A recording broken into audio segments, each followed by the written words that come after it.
recording first and then start streaming now. Okay. I think we So can I should get be rid of live. Twitch then, or do I stay on Kourik? Do I stay on Discord? Sorry.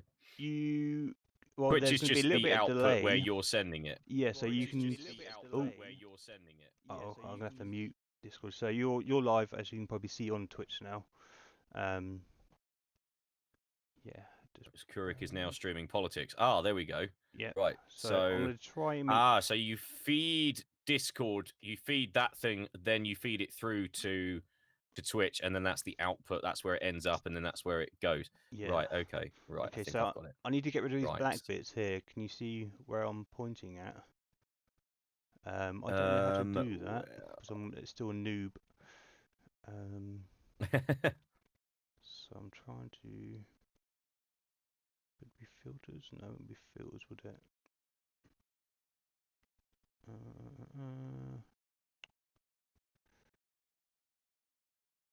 Add transform maybe.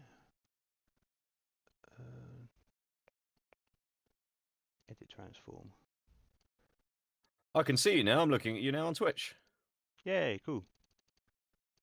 Oh, hang on a sec. Right, there's a big delay. Yeah, it's quite. I think it's about 20 seconds or so.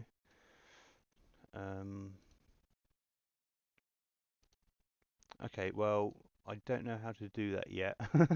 I've only ever streamed with myself. Can I? Okay, so can I see you on Discord? Is there a way of looking at you? Yeah, I'll see if I can put my. Where is it? My video on as well with that. I don't know if I'm going to turn Twitch off now. Wait Yep. for me. Can Okay, right. Turn on camera. Share my screen? Do you think I... Hold up, bear with me. I don't know if it'll allow Twitch streaming OBS as well as. That'd be two outputs, wouldn't it? It could be.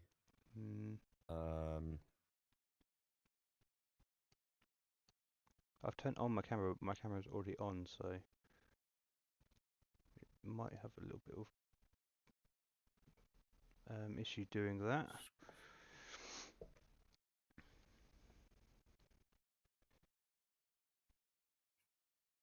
Right. There. I've got a. What have I got? Focus this person. So I can see your little thumbnail, as it were. Oh, okay, that's a little bit better. So then, if I do that, there you go. You're in the corner. Cool, cool, cool. So. Ooh. Brilliant. So I'm here now. Yep. I could make these a little bit bigger, but if you wanna, if you go into like share each other's what we're looking at and have any videos that we're watching together and stuff like that, then I'll move us around a little bit so okay. It's recorded like that. Okay. Because my Twitch is off. I've not got Twitch on, which I'm assuming I'm missing anything by doing that. Obviously, the delay is a bit of a nightmare. Yeah, to cope with. I don't think that my camera is going to work with Discord, which sucks. So I might have to at some point video. No, I might have to at some point maybe sort out another output so that works. Oh. I don't really know. Oh, let's see what Tristan's saying. Dude, I'll be the ASAP, putting the boy to bed. Okay, cool, no worries. Get on Discord. Cool.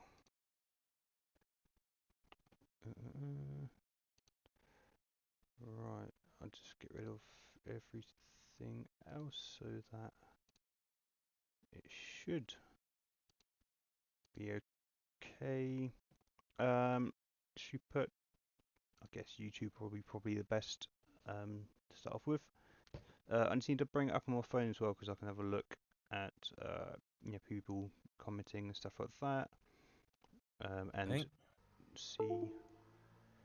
Sorry, this is all kind of new territory. That's all right. We're ad hocing. Yeah, we're exactly. ad hocing. Yeah.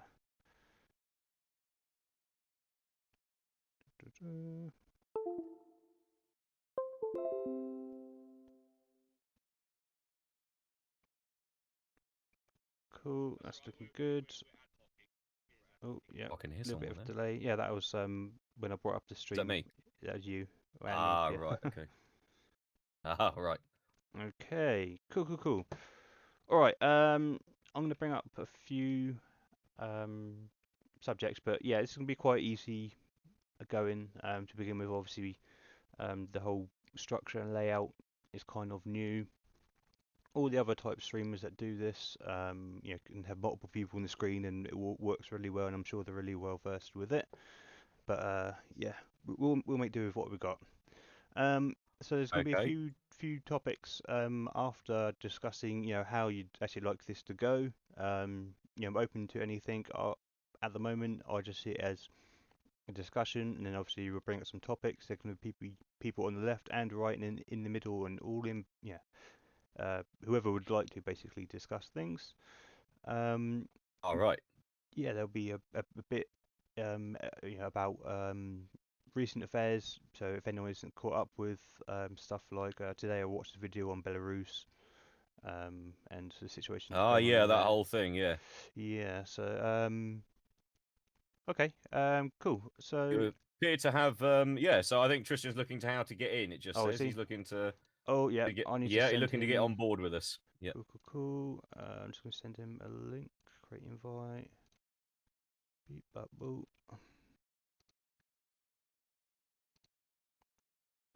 And there's the link. That should be okay. Yes.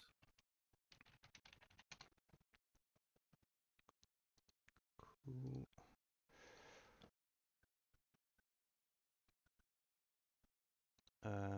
I should be able to see him come in once he's. I don't know if you've got Discord or not, but he should be able to just join the voice channel if he does already. Did you have to do any authentication or anything like that? Yeah, to do the I'm not a robot. Oh yeah, cool. And had to choose a password and yada yada yada. So basically, I'm on now. I've logged it on permanently on my PC. Okay, that's cool. This what we've got a view already. Even though I live in America, I can say I find United States politics, United Kingdom politics, interesting. However, I do believe other parties should have a representation in Parliament and not just Labour and Conservatives. Yes, I believe Liberal Democrats and I think SNP are as well. They do make up for a small portion of the electorate. There are many small parties out there. I think with great ideas. Have you got um, chat open so that you can see what people were saying? Yeah, I'm looking at the chat right now. The Oh, last good. thing Okay. is So, me. Essentially, the last person to write anything is me. oh, is it? It's Hugh. Yeah. Cool. So yeah, I'll. Well, we're waiting for one more person at the moment, but we're going to start Waiting for with Tristan to a come few, in. a few topics. I'm just going to go back on my Facebook and.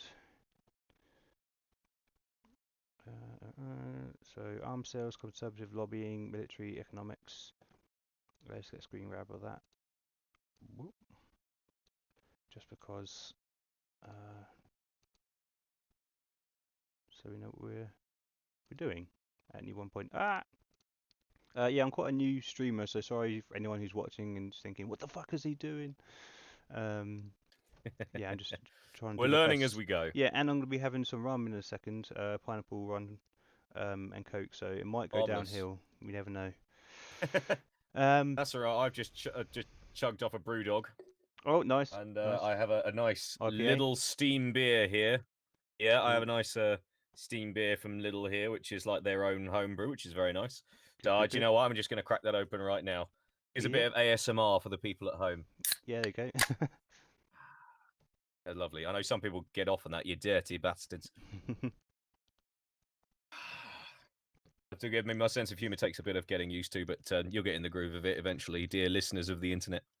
Yeah, we're all quite a strange bunch. Tristan Great. himself as well. I don't know if Yeah, he's watching or not, but excellent. he's also Simon already knows falls what under I'm that like, but category. I haven't seen Simon in real life for about 8 years, Yeah, probably. yeah. Not I've since I was last down at Soton. well, I kind of went to recluse and just started basically getting into politics and uh science and not going out partying as much, basically.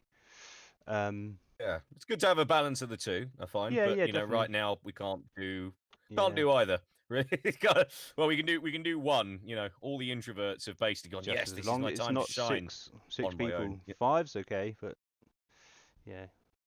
Oh, yeah, exactly. Yeah. So it's bad time to be a Catholic family.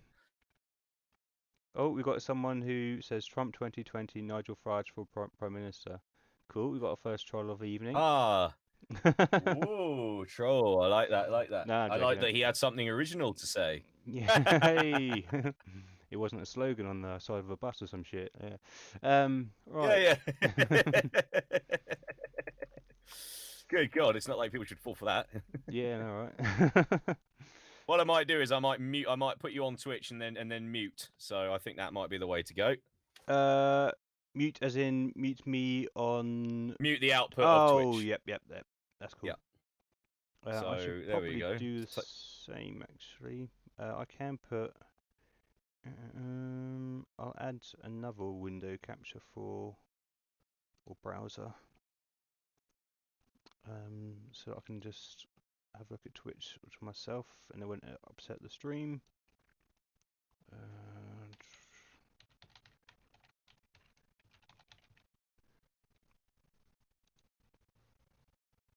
So the thing in the middle is. I see. I don't know if I've done this right. I should probably just open up the window and then Twitch it, and then just use that frame. Okay. I just realised the way I'm looking at this, I'm probably going to end up doing that thing in speed, where you can tell what time the person did something on the rolling loop of the people in the bus. Oh, if yeah, I scratch the side of my face and then mysteriously, like breaks the a minute illusion. later on the screen, breaks the illusion. Yeah. Yeah, there it is. Right. So we're only about 3 or 4 seconds out, which is not bad. Yep, that's well, I think sometimes it can get like 20 seconds depending on where you are.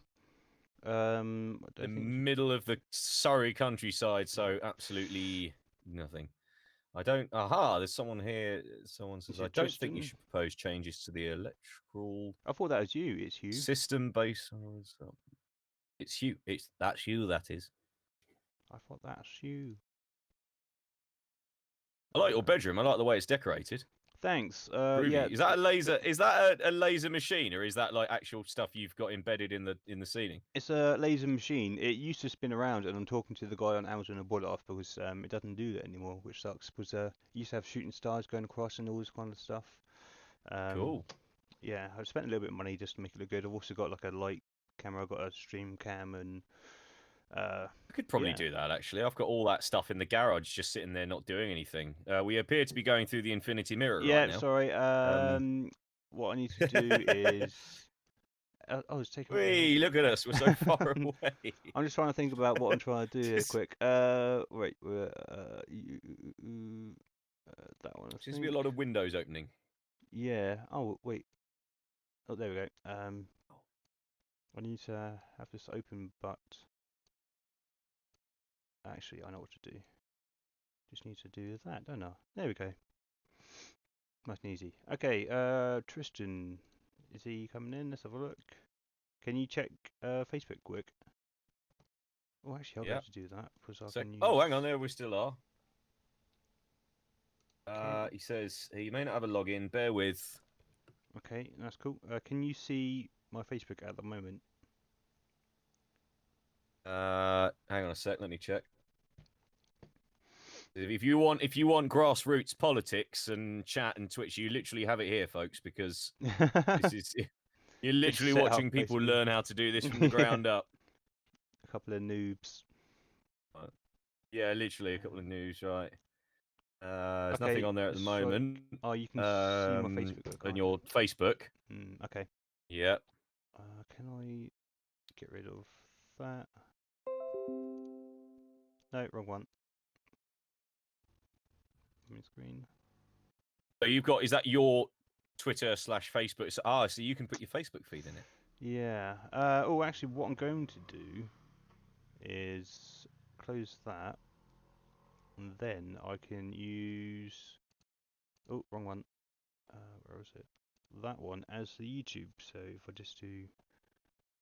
Yeah. Minimize all the porn, quick. So. Oh shit. It says, oh bollocks! Oh no, Got it's all gone. like It's all gone 9 wrong. tabs open.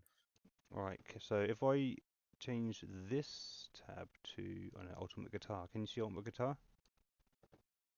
I may do in a moment. At the moment, it's just the stills of us in a black background. Now I just disappeared Oh, I need to put that on with top, the don't I? delay. Okay, I got that's. the YouTube open. Let me put that down. Down, down, down. There we are. I think that's good.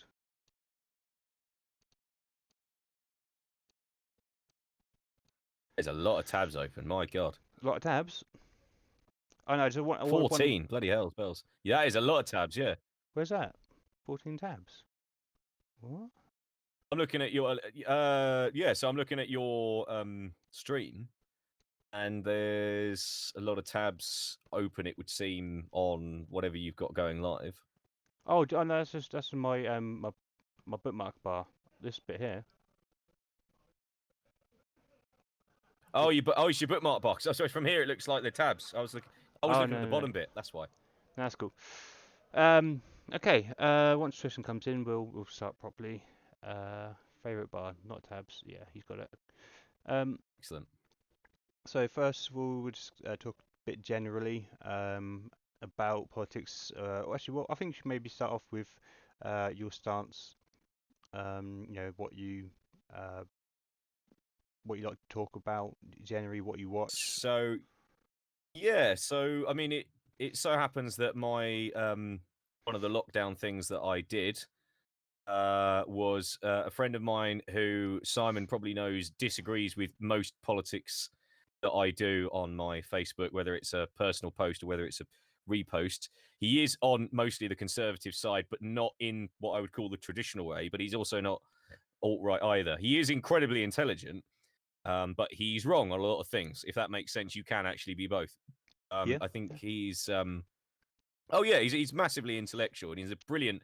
I've said he should take up writing, and he said I think we should. We were talking about it for ages, and I said I think that because the two of us are friends still, Mhm. and we do get on and we like kind of like the same kind of pop culture things. I think we're generally in agreement about that, and on economics, weirdly, we're also kind of in agreement, Mhm. and then possibly are not being absolutely mad keen on what I would call identity politics. Yeah.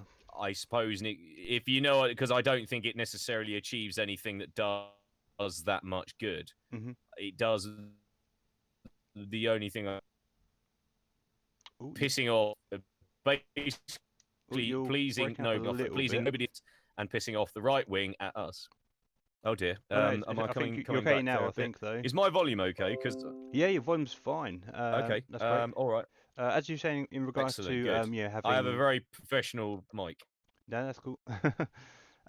So yeah, as you were saying in regards to Should do. having you know friends that have opposing views. Sorry.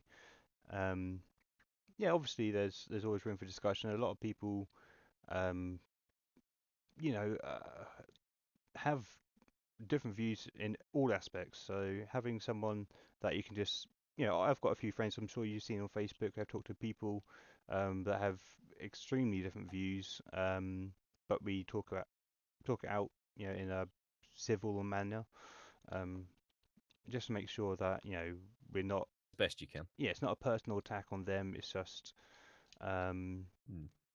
more just ensuring that each person's view and a perspective is being shared, and that they, we understand each other basically.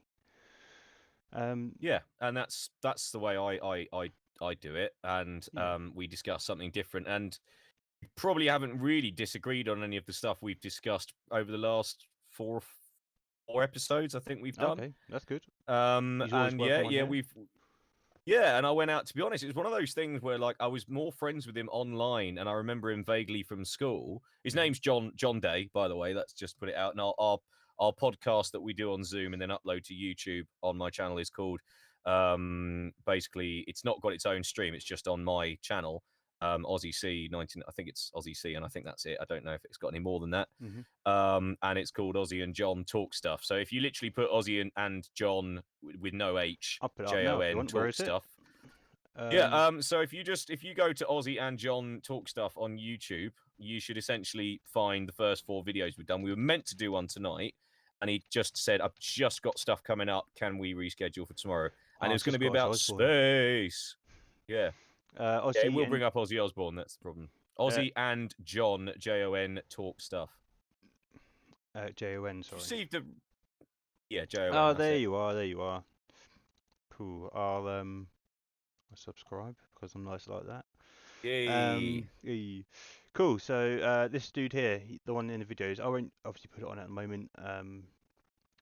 Just because we're talking.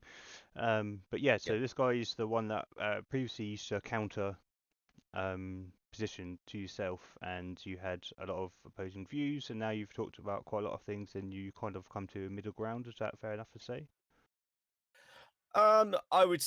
Well, it's weird because if you watch our stream, we seem to be agreeing on most things, and then if you look at the way if you look at pop culture kind of stuff, we just, we post things and you put a joke on, you write a comment that's a kind of a joke on someone else's, and then that's always agreement. But if it's like I say anything positive about the Labour Party or Bernie Sanders, he comes at me with basically an essay, an extremely well written essay, but not necessarily. But it's I think that he comes from the terms of you can't do the good the left wing want to do because it's just objectively impossible.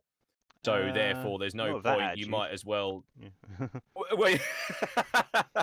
Well, yeah, not with that kind of lack of enthusiasm. Yeah. But he weirdly used to be quite left wing because I noticed that once in a while it'll say that I think before about 2015, 2016, I think like a lot of people, he sort of found his political legs via the internet a little bit later in life.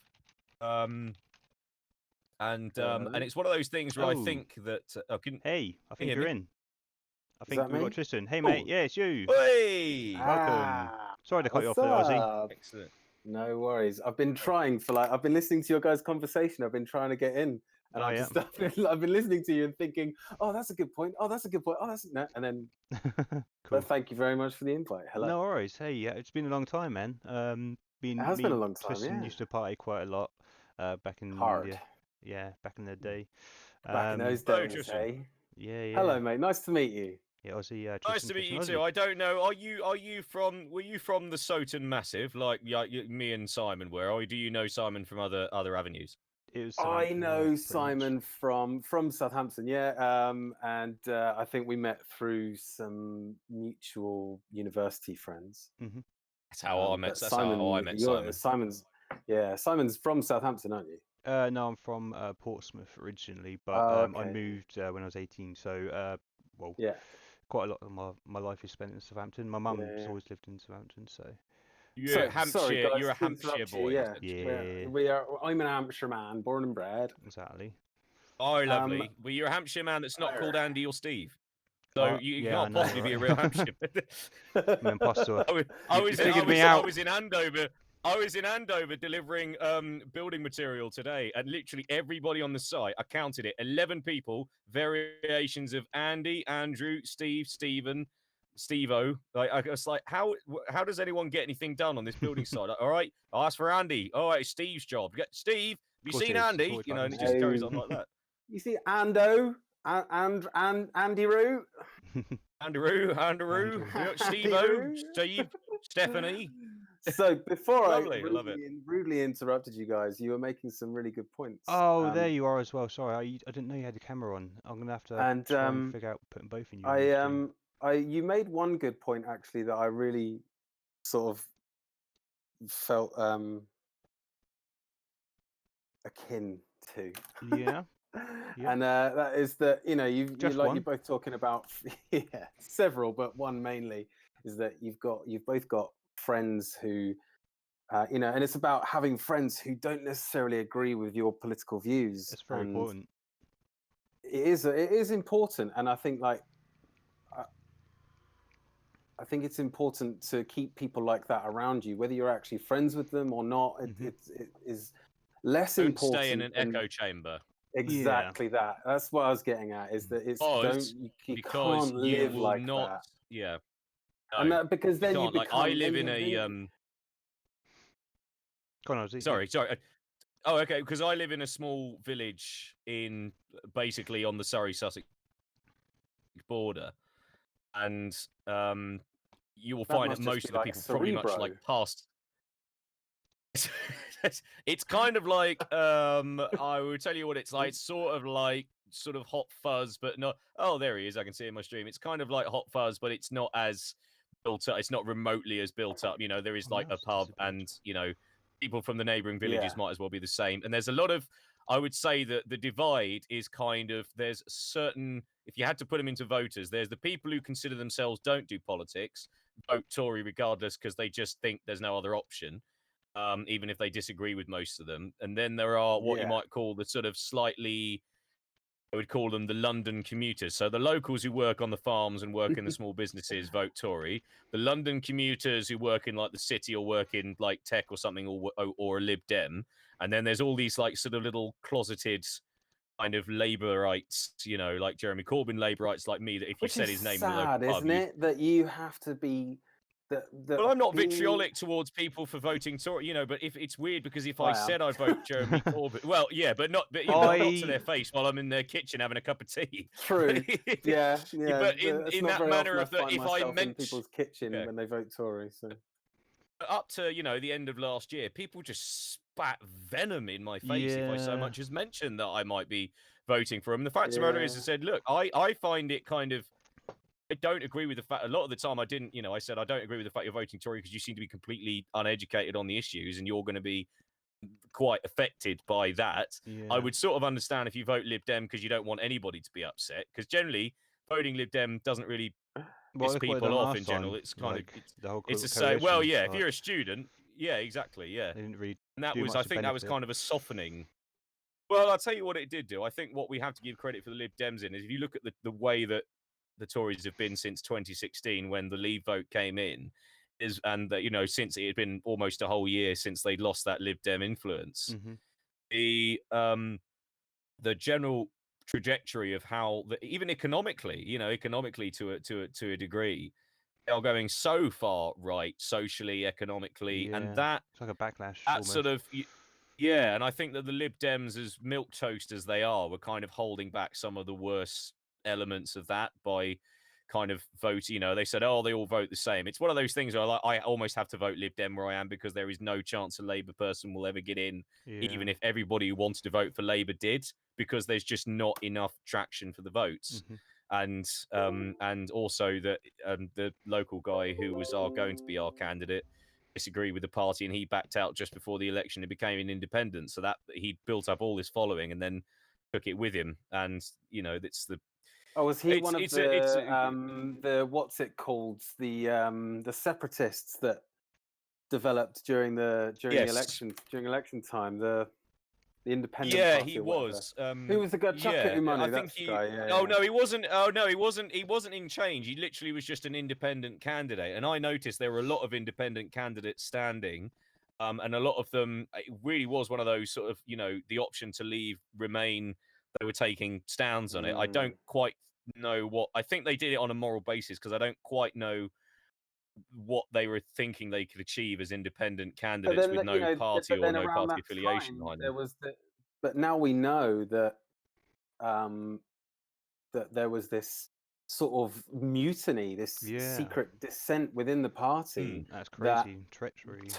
That essentially, I'm not going to beat around any bushes here. I believe Keir Starmer staged this coup. Yeah. And well, has he done anything about those people? And people like your guy, people like the candidate that you were going to vote for, who then decided to become an independent candidate. Actually, you don't do something like that without understanding that the decision that you're making has huge ramifications. Has and the huge sacking results. of Rebecca Long Bailey as well on something that could easily been discussed rather than. Obviously, you know, it's I didn't get that. I've still forgotten what that was all about. It seems it was about Israel and Palestine, so and she basically said, "No, you shouldn't." That's somewhere where we're never gonna make. Yeah, she meant it in a neutral stance. We're never gonna make any headway as long as. Yeah, it is annoying because it is that one thing that you absolutely can't mention. That's something that happened afterwards, and I think the whole anti-Semitism thing, blah blah blah. That it's all boiled up from basically the Conservatives being staunchly anti-Muslim, visibly in their leader, way more, and so they needed something to punch back with, and that was, there's anti-Semitism in the Labour Party, and so it's like which religion's getting hit harder? Yeah, exactly. Is it more socially acceptable?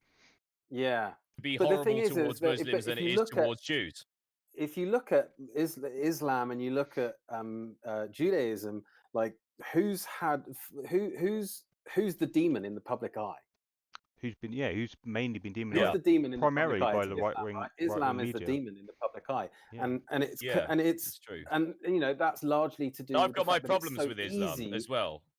Everyone's got their problems with everything, but part of the reason that Islam it has been so easily demonized is Hollywood plays a huge part in that, in making people think that Muslims are bad. But then you think like, okay, you're in the you're a key member of the Tory party, of this one of their think tanks, and you think, okay, how are we going to go about this? Well, actually, do you know what? They think that we hate Muslims, but hating Jews is worse. Yeah, they're trying to deflect, basically. And they've got more. I mean, like, it is a huge deflection. It's still going on. And they've got 80% of the media behind them. They've got 80% of the media basically at their beck and call, or they can just they need a bit of help, so they get it. So essentially, what I'm finding interesting about now is that there is no enemy to deflect to that's a political party, because essentially the Tories have to own everything now because they are in charge, even though the whole the amount of times, imagine if Jeremy Corbyn was in charge, it's like, I'm not even going to let you finish that sentence, because the fact of the matter is, not only is he not in charge, he's not even the leader of the party anymore. They're continuing. And it's like in the same way that own the shit that the Conservatives are doing. Don't deflect to a situation that is not Corbyn the case. was in charge. Yeah, that whole rhetoric of being a terrorist sympathiser. Yeah, that was all. I bet we wouldn't be leaving. We wouldn't be leaving the EU without a deal. I know that Corbyn was probably not that big a fan of the EU. I don't think he was rabidly isolationist at all. Understands but I think that that's why he knows that there's problems with it, and he knows that he wants to work with them to fix the issues that they have. Whatever he was, and this is the silly thing. This is what I don't get, is that I think like the newspapers and and government in power has so much of a part to play for this, in terms of extrematizing it to a point where you just you're like, oh no, I couldn't possibly vote for them then. At all. They don't even address the problems. You're right. Like. Starting to think that whoever this Hugh chap is a might be a Tory. I'm not entirely sure, or might be one of those. I can't see the chat. I'm not entirely. I'm not gauging it. Not being able to I'm looking at the Twitch stream. Over so much free ammo. And missed ammo. Yep. Oh, hang on. Here we go. He's just confirmed ammo. Was it 80? Was it 88% of the Tories? 88% of the Tories. Yeah, and they changed their. They actually changed their Twitter handle to Fact Check UK for sheerly for the 2 hours that the head-to-head debate was on. Like, how do you get away with that? How do you obviously get away with that? How would you justify it? Is that this is what I'm talking about, right? Is that Jeremy Corbyn, first it's a well-known fact that he is anti-EU to whatever degree, right? He's honest about being anti-EU. And then right at the end, right towards the end, Corbyn said, do you know what? Actually, hands up. Rather than you going on what I want, because ultimately this is a party for the people, for the many, not the few. Instead of what I want, what do you want? If you Exactly. if there's this Now that outcry information's for a come out, re-referendum, now that we know what, let's do it. And the media was like, oh, he can't go back on himself. He's a flip-flopper. He's a flip-flopper, and it goes way out of proportion. It's like, when no, it's actually the guy's most just saying- it's the most exactly honourable democratic thing, thing you could possibly do. especially because you after said, all the look, propaganda. a lot of people have changed their minds. That was the other thing, the dishonesty in saying that everybody who voted Leave on that day in 2016 was either not anyone still alive, I think a lot of them died off of old age, but also the fact that they hadn't looked at it, because what was the most Googled thing on the planet what is the day the EU after or that? some It was just, shit, what wasn't it? the EU? A load of people I know, like a load of people I know personally went, I wish I hadn't voted Leave. I had no idea what the fuck it was. Yeah. You know, like I literally, like I can't. The put my government mind to. nowadays, like, yeah, do they know? Do they? I mean, but they're then, still going through so it. this continues the thing about what Jeremy Corbyn did, which was, you know, the media sort of latching onto that, this flip-flopping attitude. Never mind what they did, like the lambasting that he'd received in the media up until that point. You know, the Comrade Corbyn in the red hat, double-page spread in the Sun, and all that shit. But then you think about what he did, and there was never a moment. There was never a moment when he did anything dishonest. He was cards on the table the whole time, right? And even then with you think about well, that's the problem. I don't see how it could be someone's downfall, because you look at the tactics that the Conservatives used to get the money they put into it, get the vote, right? You look, you know, Yeah. like you just mentioned, like changing their Twitter handle to Fact Check UK, Sinister, for 2 hours and then changing it back. Yeah, because they realised if they didn't if it didn't change it back, they were going to get in a lot of trouble for it. And that's and you look at all the other tactics that the Conservatives use to get their vote, and you got to think to yourself, like, would they have to use this? It's well documented and well publicized that those are the tactics that they're using, but you're still voting. I think that what it was is that, you know, I look at I look at some people. You look at that red wave. You look at that red wave that was lost in the north, which was the fact that basically it was the whole thing of being the whole Brexit thing in a vote was a poison chalice, because you had one party that could stand on one side of it that had attracted lots of not just conservative voters, but attracted a lot of apolitical people who might be quite socially liberal, people who might be quite old school Labour, old school socialist Labour. But to them, I know somebody who considers himself a socialist in all respects, but he wanted to leave the EU because he doesn't see it as being a socialist entity. So therefore, he wanted to leave it because he thought it's neoliberal. It's very Blairite. It's very centre. And I said, but there's a lot of voters in the north who I think the problem is, I'm going to say that I think that the Guardian, things like the Guardian and things like that kind of angle of what one call liberal media is absolutely obsessed with like identity politics minutiae, and it isn't actually, no one's picking that up in an old mining town in Nottingham or in like, you know, Yorkshire or anything. Like, well, this is definitely like, it's got my back, because I don't think they see it is. And that's unfortunately the way that liberals are portrayed in the media, as they're not people who are out to get people better jobs. They're not people who are out to get people decent paying jobs and fairness in the workplace. No, they're not people who are out to kind of level the playing field. They're people who are out to stop you from saying certain words, and they want you to, they want to shove transgenderism into your children's heads and all that. And it's like, that's not at all what I'm about. And that's where I say that I get a lot of shit, because I'm not obsessed with that. They think that socialism, lots of people think that socialism, and this has happened, this is true for a lot of people that I went to school with, because there's some people, I've got some people on social media that I went to school with, and I get to see, and the reason I've got them still on social media is because actually I think they've sort of grown into quite nice, well-rounded people, some despite their circumstances, some because of their circumstances, and I get to see some of the other people that I used to go to school with, and I get to see their views, and I get the impression that for them socialism is the same as communism. Never mind the fact that true communism isn't Animal Farm. at all. True communism, if it actually went well, true communism is actually a dream come true. Yeah, like.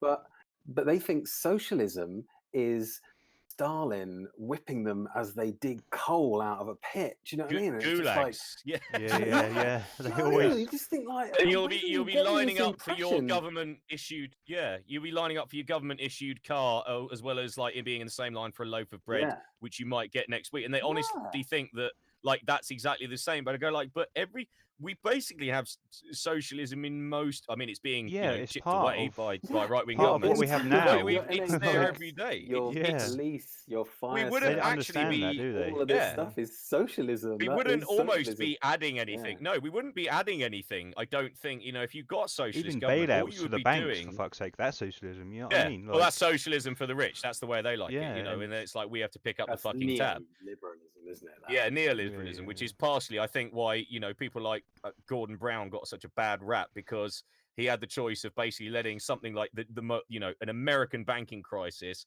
destroy like the entire economy and just make the pound worthless and fuck over everybody, or bail them out and basically deal with the after effects afterwards. Yeah, and it's like, I mean, that was, another poison chalice handed over by basically years of deregulation from conservatives. It's like we've got to address that, and I think that the thing that it is like, it's amazing how many people that I know that literally. I know somebody who screams at socialism like she fears it, but she lives off benefits. She's never had a job. I can't the most ridiculous through to her. And I just, it is. It's a proper facepalm moment. I go like, you're literally afraid of the person who you've been, who's probably without their influence, you would be starving because you're incapable of holding down a job. All you're capable of is kicking out. You've lived long enough to see yourself become the villain. Exactly. Yeah, exactly. You know what I mean? Like all you've managed to do is pump out kid after kid after kid. You're worried about Polish people coming over here and stealing jobs, but and you know what? It's not even the fault of people on benefits. It's not even the fault of the lower or working classes. They're a product of shitty a systematic exposure. A systematic de-education. Definitely.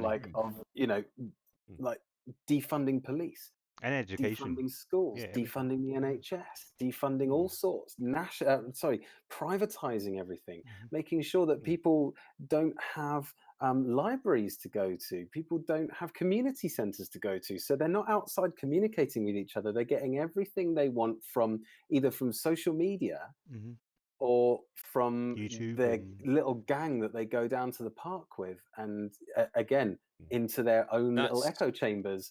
And that's only gotten worse algorithms since the lockdown. And it has only gotten worse since the lockdown, and it's only going to get worse because, unfortunately, the Conservative government, and I call it, and actually, do you know what? Let's say it as government, because it's not really a government. It's a load of businessmen in power to grab as much money as they can. But the government doesn't actually give a shit about any of these people. It doesn't actually care. It just wants everyone to shut up and get on with it until they've had their fill. If we can get them out. I like the fact that the chap said today, he said, Jacob Rees-Mogg said, like, what was stop carping on. All this carping on. Like, you need to stop carping on. Are you serious that you're talking? Is that how he? Have you seen the comments? That's his disdain for the British people. I think we've got a lot of dissent going on in the chat here.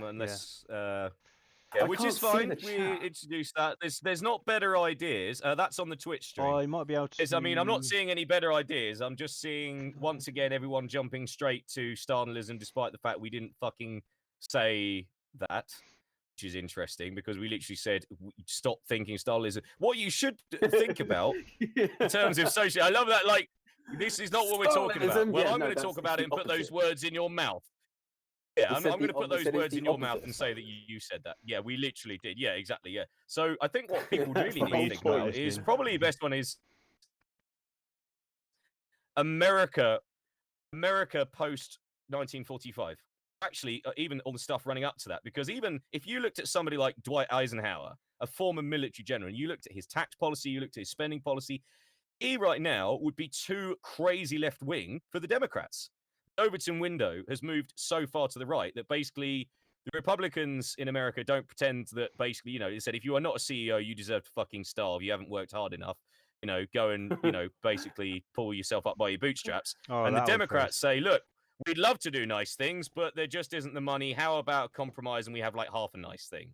And then you've got somebody like Bernie Sanders going, that's bullshit. We had nice things that the government was perfectly paid to talk about. We had a bigger middle class than ever.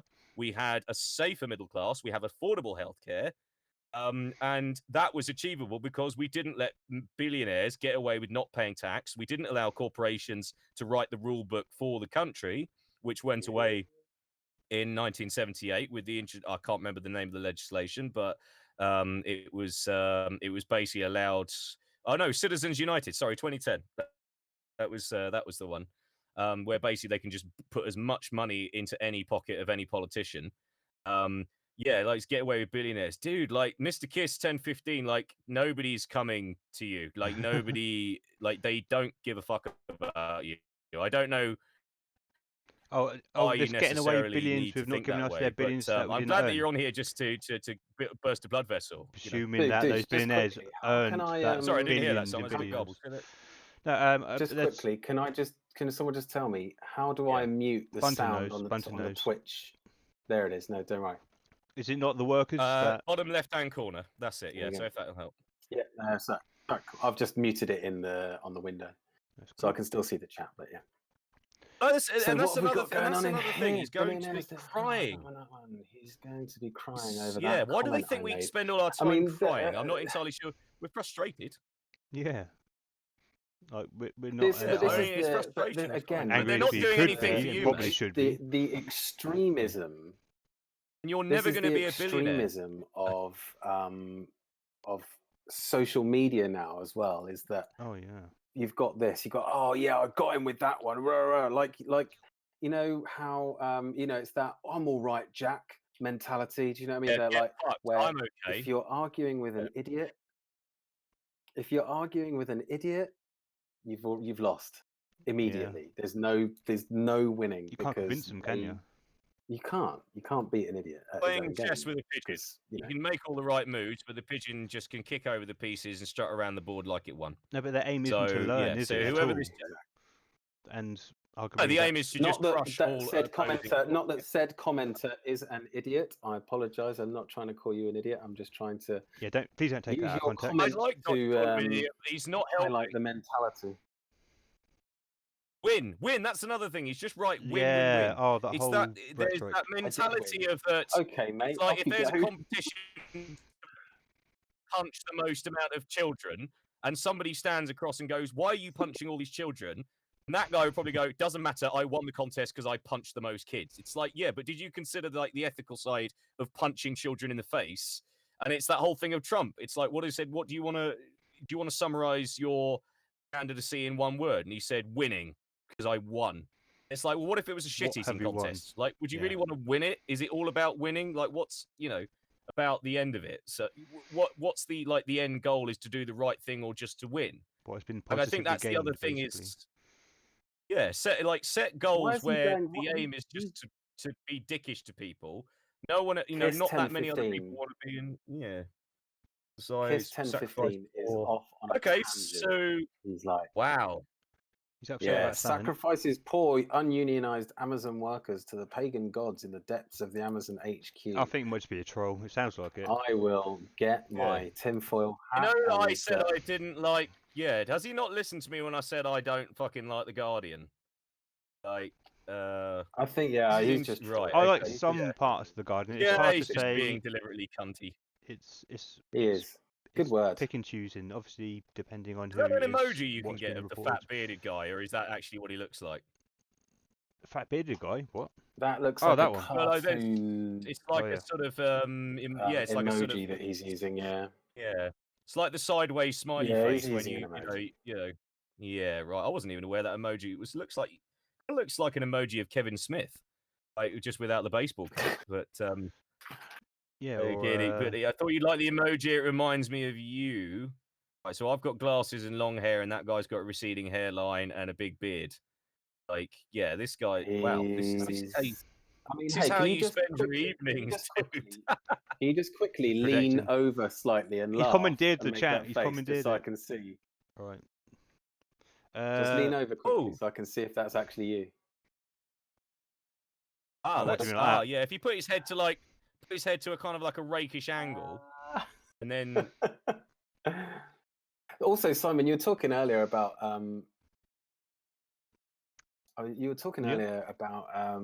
the fact that you haven't been out for ages. Oh that yeah, you've man. been getting into other The things. last And 8 I was months, just, I was I've not thinking left the exactly house. the Or do same you thing. mean That the last couple of years? yeah, like I haven't been out for. Well, I went out the other night to a friend's birthday on the Common. Oh yeah. And drank. Was that before the 6 people rule, just to get it in there just before? Or It was before. I knew it. So many people done that purposely. It was weeks actually. It was weeks ago. Oh, but was it? The Okay. last time I went out before that was a year ago for her birthday, because I've been sat at home learning to do a new job and stuff. So I kind of feel your vibes there, mate. Yeah, no worries, man. Like, yeah. I've been working from home, so my room is pretty much my life. I live in shared accommodation, but I don't go out too much other than to no, mate. It buy looks like you food live in the and- Twilight Zone. Yeah, man. I'm trying to make it look a bit more spacious. So I need to, mate. looks like he lives in the warp core. Next time I'm getting like a backdrop here because I am missing out on that. Twitch is down. Twitch is down. Maybe I'll get a green screen and then I can like. It's down on my end. Your browser encountered an error whilst decoding the video. Can you refresh just to to double maybe check? if I think it's good. I will refresh it and see what Can we see still what goes see on. Yeah. Simon's channel? We can't. His YouTube. We I can't. think everyone's still there. Okay. Hello. I can hear you guys. I can hear. Yeah. So it's come back. Oh, there we go. Maybe it just needed a refresh at my end. So. Cool. But yeah, in regards to the lockdown, the whole staying in type deal, it's increased a lot of people's mental health issues, as well as it's kind of melded work into personal life. I think a lot of people have dealt with it well. It's Obviously, a lot of people effect, have, hasn't it? yeah, a lot of people have lost their jobs from it. A lot of people have lost your customers from being sole traders and all this other bits and bobs. It has affected everyone. I'm sure, richer people as well, and that could probably. Yeah, but you know what? They're not going to feel that. If you've got money, right? Yeah, it might have affected your intake, your income, but it's not going. You're not going to feel it in the same way that someone who was living paycheck to paycheck already, which is like a huge percentage of the country are living are one paycheck away from destitution, from the streets. And or are now on benefits. Apparently, in the States, it's bordering on 77% of the working populace. Oh yeah, it's crazy. I think they're going to make it. Yeah, 77%, and that was the case not actually that long before lockdown. So that is not strictly a lockdown effect, and I certainly say it's affected our business as well. What we're doing, live music, being like my skill set being in say, like sort of live sound, and playing. Obviously, it was probably about 40% of my income. So when I went on furlough, essentially that was something in the region of a 60% pay cut to live off, and I'm more or less only back up to 60% of my normal takings. Did you have to provide? Was it 2 years backdated tax to get furlough? What apparently, at the time, I did. Well, I didn't do it because at the time it's one of those things where if you've got like what you call a PAYE job or a salary job, and you've got self-employed on the side, they're always going to look at that. My dad, for example, couldn't get help because he's a pensioner. So pensions, even the pension, and he's got a rental property. So I think it ended up being 52% of his total yearly take home was from those two elements. So the second it's over 50% of that, you're out for the count for individual help. So disgusting. This system that they've created. Yeah. I mean, in all fairness, I said you probably should have declared more taxes in the last 10 years. Well, my sisters, I prodded him about. Where's the reward? Where's the reward for that? My sisters, can I just say, up to now. Sorry, just one more thing. I was about to say, my sister, her daughter's father, who she lives with, they're partners. He's self-employed and didn't have obviously tax for the last 2 years, so he's really struggling. So he can't prove anything, and wasn't able to, get that funding that he needed. So yeah, it's a real bummer, isn't it? Exactly. It's affected some people. If there's to a one massive degree plus, sometimes. and I know it sounds horrible, but it's kind of like the type of people who may have gone through their whole lives being self-employed, often, able-bodied, self-employed, builders, contractors, or whatever. Good for them, whatever they're doing. But I have noticed that there's a distinct line of, in a certain kind of older self-employed people, like an extreme hate towards anybody who needs assistance, like anybody who's sick and actually does need welfare and benefits, because they go, well, I'm not sick, so therefore I don't need it, so therefore they shouldn't have it. And now the second they can't go out to work, all of a sudden it's I should have everything. And I go, but I thought you argued against that, Yeah, but you're that's able-bodied. Why couldn't you go out to work? It's like, well, welcome. This is what people have to face every day. Looking after someone for the last 4 years, if I have, this is the needed help. division. It's an uphill struggle. This is the division that's been created for us, not by us. We are, what people. There are solutions. People only go follow their government's lead, and the government every step of the way says, if you can't afford it, you can't have it. And by the way, if due to circumstances out of your control, i.e. by luck of birth, you can't do something about your situation, you're fucked. We don't care. Yeah, tough shit. Are you disabled? Yeah. And then not only that, you're a drip on. That's more money for us. I just want to play on stream this this clip of Rochester Martinez in regards to the on par with what they're saying in regards to the whole COVID-19 what's happening at the moment. We've had austerity for 10 years. It's something that has affected us, and this here described exactly what. Do you mind if I play this? It kind of plays into. Go ahead. Yeah, this is. Go ahead. Austerity has caused the death of over 130,000 human beings in Britain. That is absolutely outrageous. Oh yeah, she had a wonderful speech. I can't hear it, but yeah.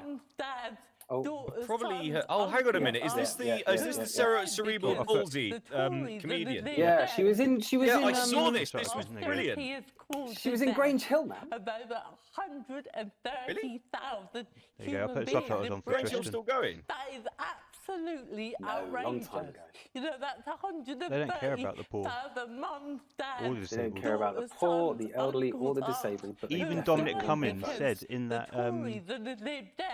that interview, sorry, not the interview, the presentation. Don't care about you. Dominic Cummings said, yeah, the Conservatives basically don't care about the poor, don't care about you. They're looking after their shareholders, the people that lobby them, And the Conservatives aren't even real Conservatives anymore, but that's neither here nor there. Can I just highlight quickly? Well, they've got a lot of disabled people and sick people. Can I just highlight quickly that KISS 1015? Now he really does seem like he might have small man syndrome. Because he's arguing like nobody's business, but he's got like the worst undue comebacks that aren't really anything. And you admitted I won. Blah, blah.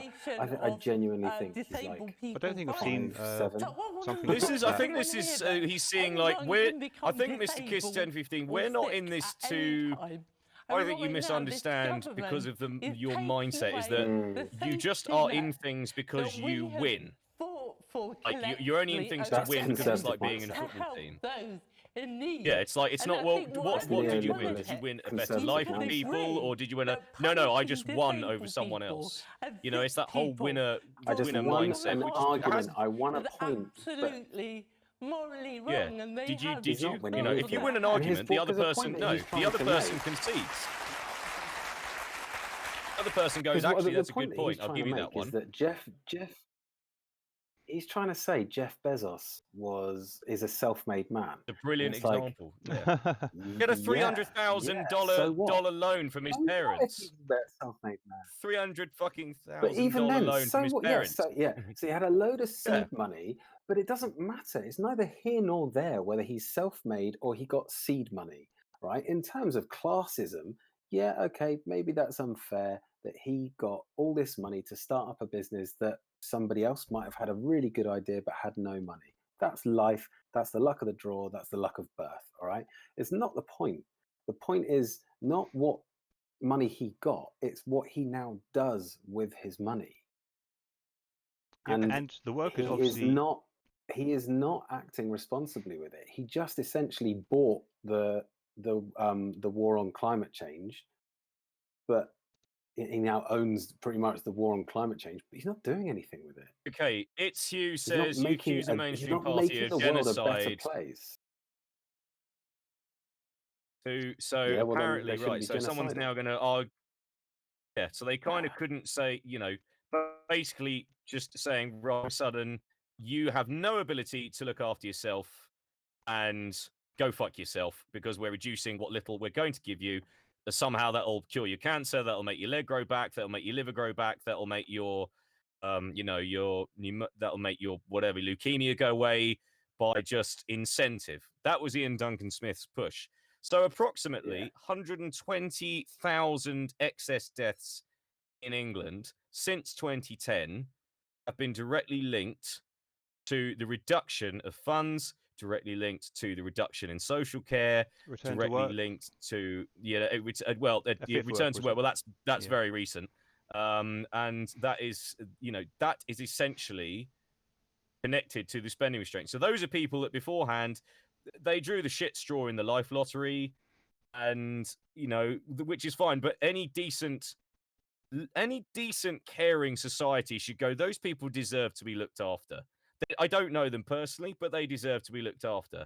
But this lot said, right, we had a banking crisis created by Americans, by American banks. We were partly complicit in it. So the best thing to do is to cut the funding for those who are already having a fucking awful time of it as it is, and just hopefully, kill them.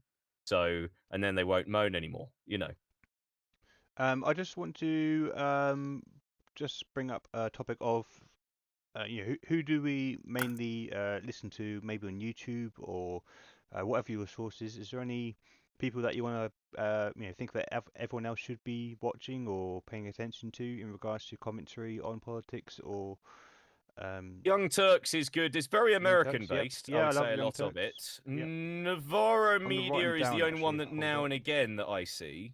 What's weird for me is that most of my UK-based politics interest is mostly written word, really. Journalists in that sense, but most of the American one is I think it's NOVR. Let me just check. Sorry, I'm new. No, that's cool. Media, Novara Media. So it's Novara. Are we allowed to kick this guy for just not having anything? Kick him. I mean, let's give him a chance. Kenzie, you can, you can say, haha, liberals are stupid. Why? Haha, I won the argument. It's like, well, come up with. I think he's making himself look a bit. Come up with a plus point. Everything he's saying is rhetorical. Yeah, but he's an example of. He's insinuating that Right, so he's insinuating that Cenk Uygur basically molested Hassan Piker. I fucking doubt that. Hassan's a big lad. He could take care of himself. Definitely. Like he's just literally going, right, what? No, mate, come on. Terry Crews got molested, didn't he? He's a dude. Yeah. Obviously, we're not condoning it. It's not like nobody. We're not condoning it. Isn't it? So. But it seems to be like, right, okay, liberal, right? Assume them. It was also. I think this possibly might subscribe to QAnon as well. I think this guy here is a prime example of those die-hard conservative right-wing people who just will attack people. And I've seen it. I've seen a post from somebody else that says, "I don't care I don't, I'm not bothered if there's murderers or blah, blah, blah. I just want to see the left lose. I don't care what happens. The world could end tomorrow. I just want to see the left lose. And that a lot of Trump support is behind that. Guy. And they are prepared to see their own house burned to the ground with their loved ones inside, as long as owns the libs. As long as people who are of variable gender, as long as people who are gay or black or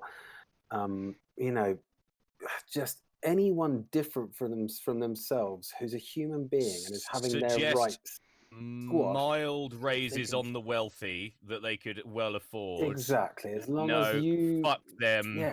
Yeah. Fuck you. I'll never be that person, but fuck you for daring to impose on them. And it's totally coincidental that the wealthiest have had a 300% raise in 40 years, and the average working person, that's the 99% of workers, have had 9. But obviously, that's not connected, and we should just all shut up and accept it.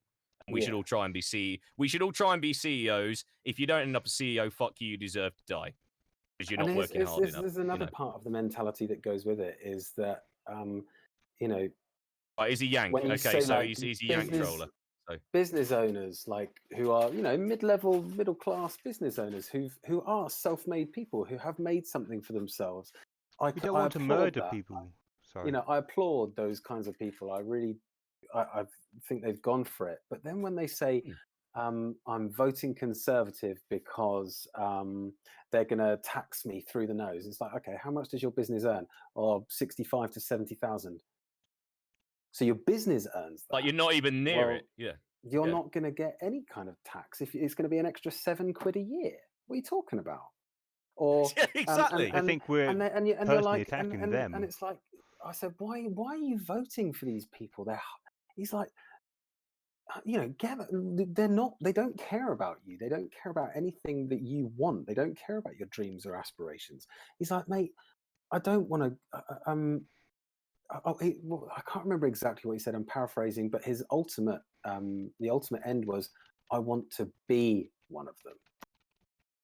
And I thought, how twisted does your vision of reality, or your vision of who they are, these people at the top, the 1%, how twisted does your perception of that have to be to want to be one of them, to want to be one of the people that are so harshly fucking everybody in this country right now, or even in America, in any developed he really countries. Is a dick. Why would you want to be one of them?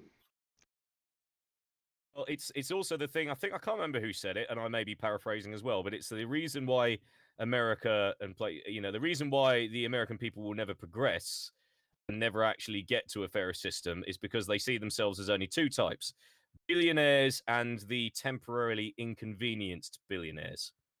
So essentially, they said, like, look, I will be one of those one talking day. About? He's Richard fucking off the hook. Richard Branson hasn't paid tax in, 14 years or something like that? Something like that. Yeah, Amazon, I don't think, has paid any tax. Richard, it's really, it's just, I think this. What's amazing is that this guy's going at just being a dick harder than we're even trying to. So wait, hang on. He's saying amoeba lives matter? So you're saying that people who have less than billionaires, people who are destitute, people who live in severely third world countries, you're saying that they are equivalent to amoeba? Is that what he's saying? He's saying that they are so pointless. If hard work and perseverance basically automatically resulted in success, they'd be fucking. Why is he calling everyone fat? Like, literally, not one of us. Again, fat man. I think he might be fat. Maybe he's fat. Yeah. He doesn't actually. It doesn't seem like he actually has an opinion. He has a load of regurgitated bullshit. Answers. There's nothing. You have absolutely nothing positive. Yeah. Yeah, he's talking about earlier, which was imagine if Corbyn was in charge. You know Do you know that what mentality. Oh he's yeah, saying? exactly. That's Imagine Right, rather than looking at what's this actually guy right happening. here. Well. Look Yeah. at what he's saying. Look at what he's saying. What about tons of NFL athletes? What about Mike Tyson? Yeah. Do you know what? Look at those people. Do you know what you can see? You can see happening with those people, with these athletes, with these famous, like now lots of movie stars and pop stars and musicians and all of that. Do you know what you can see them doing? You can see them acting responsibly with their fame and wealth. Mhm. You can see them actively, yeah. And they have like, far less. protesting for people. You can see them, and they have far less than these billionaires. You don't see Jeff Bezos out on the Black It's on Lives another Matter level. marches. What did Like, Jeff By Bezos the earn way, in one you day? see, like Mr. Richard 300. Branson in Hyde Park. You know what I mean? Fucking Yeah. hell. And Yeah. it's rich, and all of the people who are deliberately going out of their Fat way to man, keep I'm more of it always beginning have. to suspect that your ideology is beginning to Yeah, which falter one of under us is fat man, Mr. scrutiny. Kiss Man? There's How is three of us how here. is Just anyone's yeah, just how is anyone's ideology beginning to falter under scrutiny in this chat? I think He you're in says, the wrong do you room, know mate. what? if you don't get Do propped up you by know what he's media, also then and get doing? famous and get loads of money from doing so, then you're He's not worthy of, the same respect and, well, basically you're not pulling your I weight. don't know what he's I talking think about. he's There also were What about the running mayors in nurses America he's that are out running saving on to people's Hillary. Black lives? Lives Yeah, Matters. There were mayors he's out also on Black Lives referring to Matter Hillary marches. Clinton. What a His dickhead. If we value give of a fuck about her, Yeah, it's like, like his value of what a person is yeah, it's based on like fame and fortune rather than say the soldiers or Do people that you do remember? not Do you guys NHS remember workers. Monkey Dust, the cartoon? That wasn't it a Stop yeah, I animation, remember. was it? God, that was You ages. remember Monkey Monkey Dust. Dust, Bloody right? hell, So I'd Was it do you forgotten about that. remember like when the two pedophiles constantly meet each other online and they're like, oh, damn it. I They're don't like remember that their myself. gnarly But fingers and stuff. And these two pedophiles both pretending to be 15-year-old girls in the same internet chat room. And then they're like, Barry, is that you? Oh. And all you ever see is their gnarly old fingers. That's him.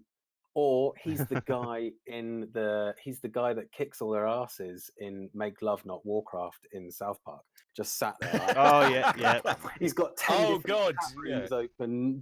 He's just like, He's got a shit ton of monster. Hold on, guys. Littered around the room. I know I've put this channel as 18 plus, but he might have got his dad's account and might be a 12-year-old, so we don't know that. Like, well, hey, that's true. if you are under 18, then fuck you. You shouldn't be here. Yeah, he should be in Basically. bed. Yeah. Well, he might not, in all fairness, because he's probably a yank from the way that he's banging on about. He's sort of got that sort of Americanism about the way he's approaching things. If he's young. I'm thinking that maybe it's he could still be allowed up. It might not be bedtime yet over there, especially even on the East Coast. I wonder how he. Wait, who was that kid that shot everyone? That shot a couple Carl of people? Rittenhouse. Carl Rittenhouse. Yeah. I wonder how he feels about Carl Rittenhouse. Let's find out. Yeah. Okay. Well, let me ask one question quick. Let me ask a question. How do you feel about Carl Rittenhouse? Does he?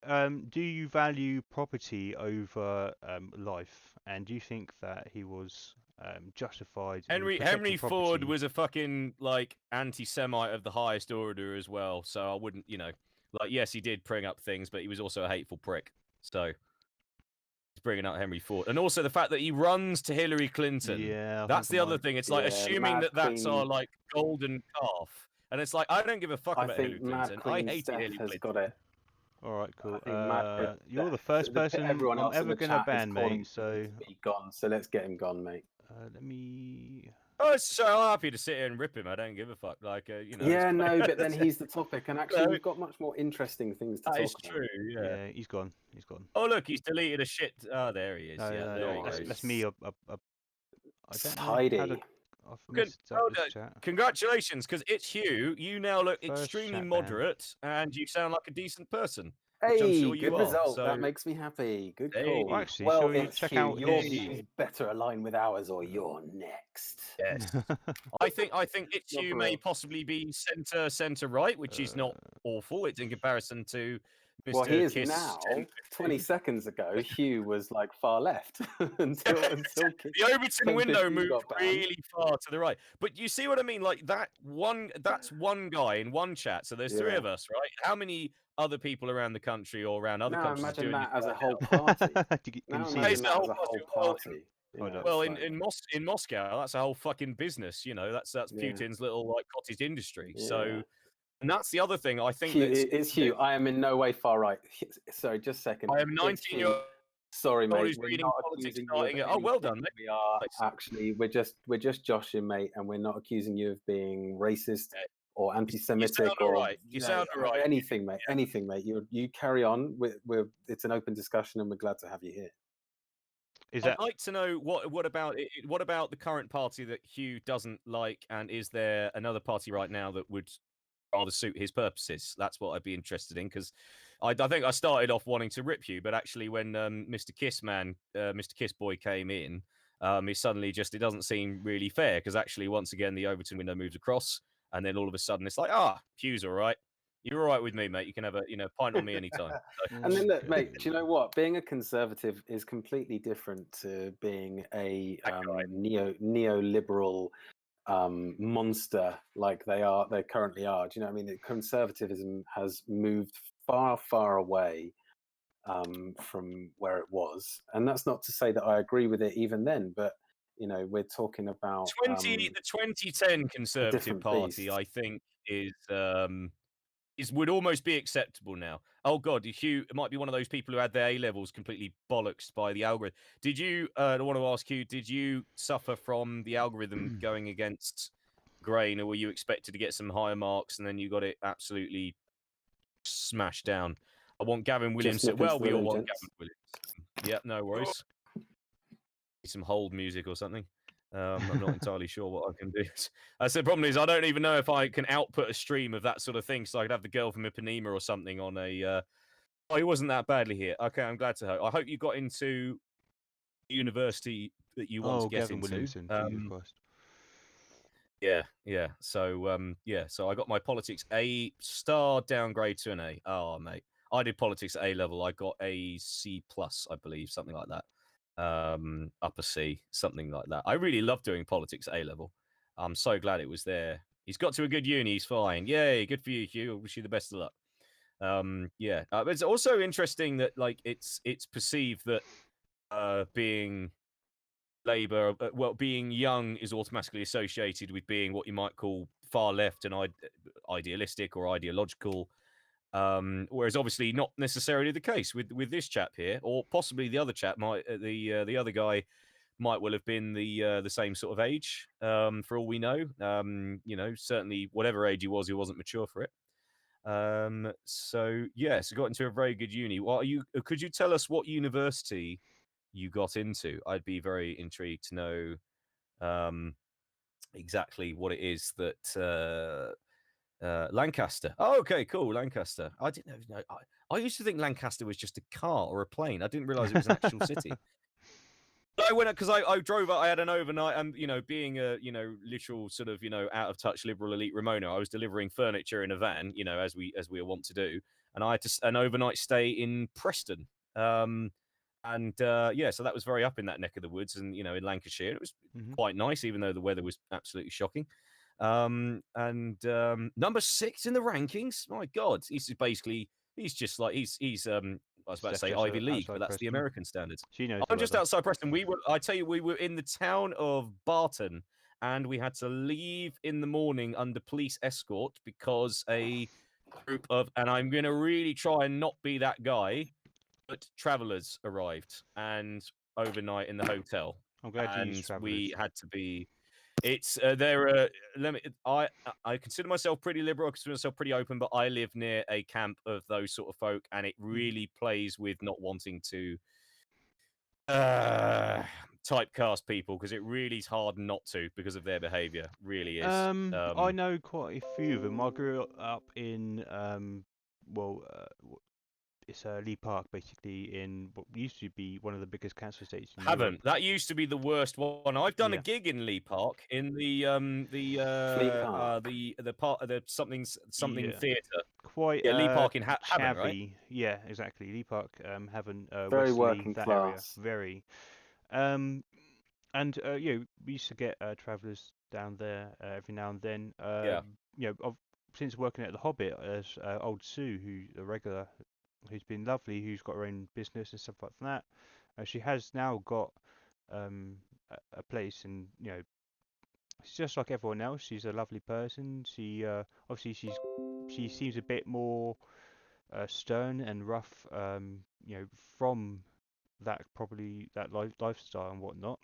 She's probably had quite a lot of abuse given her way and whatnot. The ones that I know who are what I would call more sort of accessible and more sort of, I mean, this sounds really bad, but like act like better people are the ones that have what you might call left the family. The ones that stay in it just unfortunately seem to just develop reputation of. I live very near Dunsfold, which is where the original Top Gear track is. I'm about 10 minutes away, and that's where they've got a large encampment, and the local town is pretty much terrified of them. So it's a shame because it's one of those things where you want to kind of be nice to everybody, but it's more of a mentality. It isn't really it's not really like what you call a race or it's like an identity and a mentality. It's not a race or a kind of creed or anything like that.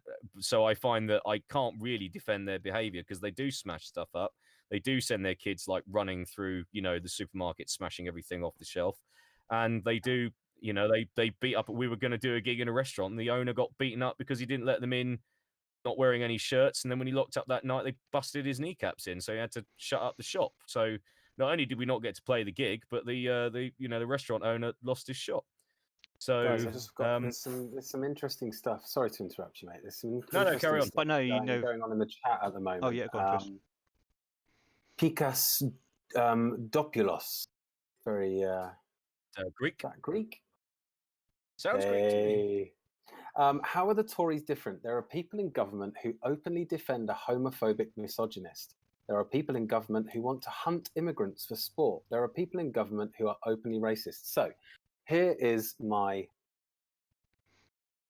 take on this, because I've voiced my opinion on this exact subject before, and that is that, and I agree with Pikas Dopulos, that anyone, and I'm speaking to It's Hugh especially here, as he's the self-appointed Tory in the chat, is that if you voted for Boris Johnson,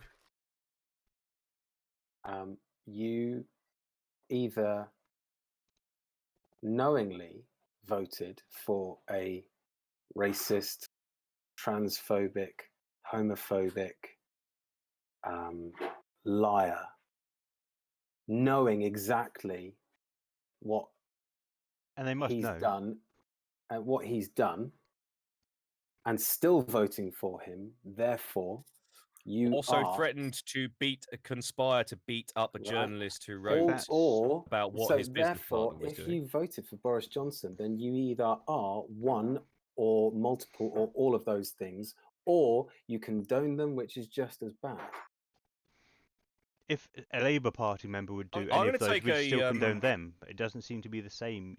Typically, obviously not always on the right-hand side of things, but I mean, that's just my take on it. That if you voted for that guy, you know what he did. You know that you've heard the words he's said. They're well publicized, and yet you voted for him anyway. Power, yeah. Which means that you condone all of those things. I'm going to take another slant on that, and I'm not going to totally disagree with what Tristan said, but I personally think that in a way, I don't think Boris Johnson as a person, not as the entity, but as a person, actually cares one way or the other, particularly about them. But he knows there's a voter base. One group in particular, or no, about the whole, whether you're gay, whether you're transgender, whether you're of a religious minority group, whether you're poor, but he does know that voters are prejudiced against them and will vote based on that. And people, the watermelon smiles, the bum boys, those are openly racist and homophobic comments, and you have to have been living under a rock to not know that that's what those are. And they will cause, of course you do. Yeah, things like the letterbox thing, where the rate of hate was he made increased. no apologies, and therefore it could be construed that he is a racist homophobe. Thank you. That he is a racist homophobe. He probably is, but it can be what you might call. I personally think you could have the look of he doesn't really my angle that he doesn't really give a shit, but he's all about the appearance and what he presents to the voters who feel that, who have those really deep-seated prejudices, as misguided as they are, that they are of that mentality and go, well, I don't particularly give a shit one way or the other, but these people do. So what if I write in that manner and I say that because I have no scruples about who it upsets? It's not like you can tell that some people are. Do you know what I mean? Some people are virulently like they go out of their way to be actively horrible. There's what I call this things like it's like nan racism. Would you know what I've said if I said nan racism or nan bigotry? I know what it's you where mean she's by like, nan racism and bigotry. you know what I mean? But... yeah, it's like it's not outwardly like full of anger and hate towards those people. It's more of a sort of I don't understand them and it's a new thing and I'll use words from 40, 50 years ago to describe them, but I don't necessarily hate the people. And I think that he caught on with that kind of mentality. Yeah, I would understand that if he then didn't have it all pointed out to him. I would understand that if he didn't have that pointed out to him, and then did some, but he did have it pointed out to him, and he didn't make any apologies, and he's so the whole and no then in that apologies case, thing. if it's like he's done it deliberately to appeal to those sorts of people, then again, that's even worse. That's like, do you know what? Our biggest support group is going to be the racist, nasty pieces of shit. And that's who's going to vote for me. So my point still stands then. Do you then, whatever way you look at it, you condone the things that and that's my point, it's not Boris Johnson, it's the people that voted for him knowing those things, that they were okay. Like I did some work with someone recently, and he's a business owner, and he told me he voted for the Conservatives because they were supposedly the ones who were going to look after business, even despite the fact that Boris Johnson has notably said fuck business. Right, so but he voted for them because of that. And he was afraid of this. He was afraid of the tax. And actually, do you know what? The guy that I worked with, he's not come from huge money, but I don't think he's ever been really poor. But he lives in a really nice house in a really nice part of Southampton. Really lovely guy, beautiful family, very welcoming, very non-judgmental. There isn't a racist, homophobic, transphobic, horrible bone in this guy's body. He is lovely.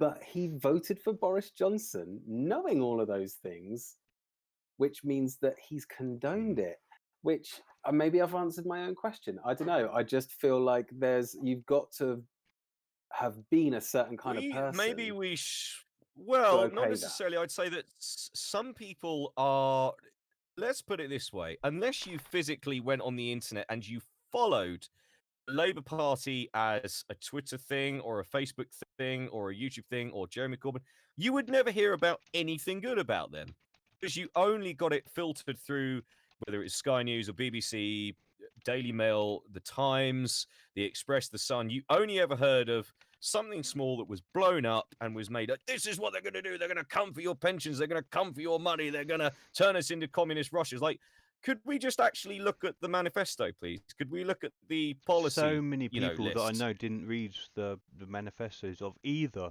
It's all I read both of them. Yeah. I read both of them because I thought, you know what, I'm going to give it both my time. And I looked at things, and at the end of the day, I still thought, well, you can't do any of this shit, even on the Conservative manifesto, unless you actually remain in the European Union. I don't know where you think, once again, where this magic money tree is going to come from, unless you start taxing the rich. You can't have it both ways. There is a magic money tree. Clearly, they've just spent 300 billion. That they said they did. They just spent 300. Yeah, exactly. Yeah. So they found it when there was no option.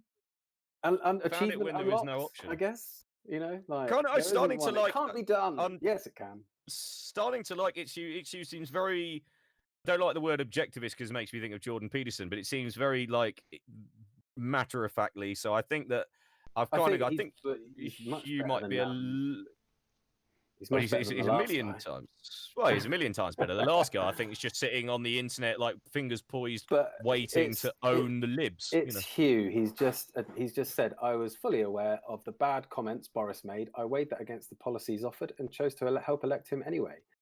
If he'd walked back on the comments, which he didn't, you know, that was the problem. And I think that he stuck with them because he thought, I think Boris in his heart of hearts thought, if I don't say if I say that I don't think Muslim women look like letterboxes, and I don't think that, like just gay men are all bum boys and are sexually predatory, you're pushing away that very idiotic voter who will just only vote on those things. And he wanted all the votes he can from one camp. So as long as you don't, you don't want to be accused of being the flip-flop. Not that makes him better. Don't for 1 second think that I think that makes him better. No. I'm just saying it highlights the farcical nature of the entire election on that side of things. That they won the vote through subterfuge and sort of not even playground tactics. These Labour don't have think tanks like the Conservatives do. Well, think tanks are pretty much a right-wing thing in general. Well, I mean, no, think tanks are really. Let's look at it. They're like a military thing, aren't they? Lobbying. Like, think tanks are like Was it Libya and stuff like that? Like a lot of them. I'm just saying that like the whole thing was won through deception, cons, and just outright fear and lies. And to me, like, how can you trust anyone whose policies are and then you've got anyone's policies when that's how they play a game? If you were playing a game of Monopoly with someone and you knew they cheated, you wouldn't have them playing the game anymore. You wouldn't invite them back. And then if they got caught, then you'd be like, okay, I'm stopping the game, or you would if every single person you ever spoke to. What was that? Sorry. I said you would if you the only place you ever went out, everybody spoke to you and said they mean well. I think we've all got that friend that we eventually cast to the side because you're like, you know what? They're a pain in the arse. They're rude. They don't contribute anything to our friendship. But it takes them a long time because other people. Sometimes as well, other people sort of keep them in. And I'm saying that this could apply to everything because it's almost like it's better than not having that extra person. It's better than that person not being there. You should always try. Well, again, it's the same thing from earlier. It's not living in an echo chamber. And I get it. Yeah. To a certain degree, I get it. But you have to then wonder, like, is that going to toxicity going to bleed into what are the boundaries of this reality that I'm living in here? Of like, is there ever going to be someone who plays Monopoly fairly? Yes, there is absolutely going to be Monopoly fairly. Look, this guy plays, and he's really honest, and actually he wants everybody in the game to do well. He doesn't just want to win the game, although that's the point of Monopoly. This guy wants everybody to come along and have all their money on the table. And do you know what? Actually, you're not allowed to have too much money because that makes the game really unfair. Actually, if you then have got too much money, I think we should sort of make sure that everyone else in the game. If nobody can ever raise another bet to you, there's no point in having the game. Isn't? Wouldn't you say that's? I'm just saying that, like, you might be misphrasing it. Jeremy Corbyn. Along came Jeremy Corbyn, who was actually a decent human being. Yeah, and he proved that throughout and has constantly proved that for his entire life. Yeah. And doesn't that make? And I'm going to get, because it really gets me angry now every time I see it. But doesn't that make that T-shirt that Rachel Riley wore and bragged about on Twitter that Jeremy Corbyn is a racist? I was so fucking angry when I saw that. I said, you could not have derailed. Disappointed. You could not have been more wrong. Yeah. Oh, that was the thing she put on Twitter. I think it was. I'm not sure it was 2018 or 2019. It was. You know, because she's of Jewish origin. When I started to hear like people, because I listen to LBC quite a lot, and obviously the whole premise of LBC is that people phone in. What's it? And you know, it's O'Brien? a phone. It's basically like James O'Brien's my guy, yeah, Yeah, and yeah. Sheila Ferguson's also quite good, I Yeah, find. Majid Nawaz is kind of in the middle, but I also like him as well. I'm glad There were Farage is people off there. phoning in going, as a Jewish person, I feel I must flee the country. I'm going, I need to look at it objectively and go, have I missed Corbyn, something? who sits on the floor on Yes, trains? and I absolutely, yeah, I know. Well, no, it's because of the fact that he's once said a few things about Palestine, or that he'd put something as a forward to a book about the Holocaust or something because he believed in free speech. But Noam Chomsky's a Jewish guy. Yeah. Yeah, because he tried to broker peace with the Chomsky. IRA. Like, yeah, because apparently that makes you a terrorist. But if you're Margaret Thatcher and you meet nicely with the whilst IRA that was because you going on, support what you're doing, though, that's fine. whilst that was going on, they're blaming Jeremy Corbyn on the selling IRA arms thing. to the Like they Far actually had East Maria is Gatland, who was actually a fine. member of the IRA in the party. So it's In like the Tory party. So you can actually be a member of the IRA. and wrote a book about that's how why to bomb and make bombs to destroy. Like there's a guy that I went to contradictory, innit? university with. He was Have on my consistency. degree, and sorry, Simon, do I keep talking over you? I can Yeah, a barely little hear bit, you. mate. Yeah, sorry. Oh, am I I'm a bit so quiet? sorry, mate. No, it's alright. It's fine. It's cool. I've just noticed that you are being really quiet, and I You think know, there's in little real life, I'm a lulls. little bit like that anyway, so it's all I'm good, so mate. It's all sorry. Algorithm's good. going to I tell you to shut the boost fuck up who's if I ever need speaking to. at the time. So You can just boot me, can't you, mate? Yeah, but you're out of it, mate. See you, mate. You're out of the club. That's it. No, you're good, mate. You're good. I was going to say something, and then I got sad about possibly interrupting Simon. And now Oh, I can't you're remember what I was fine, gonna say. mate. You know, it takes a lot to get me sad. So Was it's it fine. somebody you knew at university? That's what I remember you saying. Oh, Hey. that's right. Yes, thank you for the reminder. Yeah, I went to university with this guy, and he was. I wouldn't, look, people are entitled to be whoever they are, and your own social skills. So people's social skills aren't. This is what I would say. People's social skills can't necessarily be a good gauge of who they are.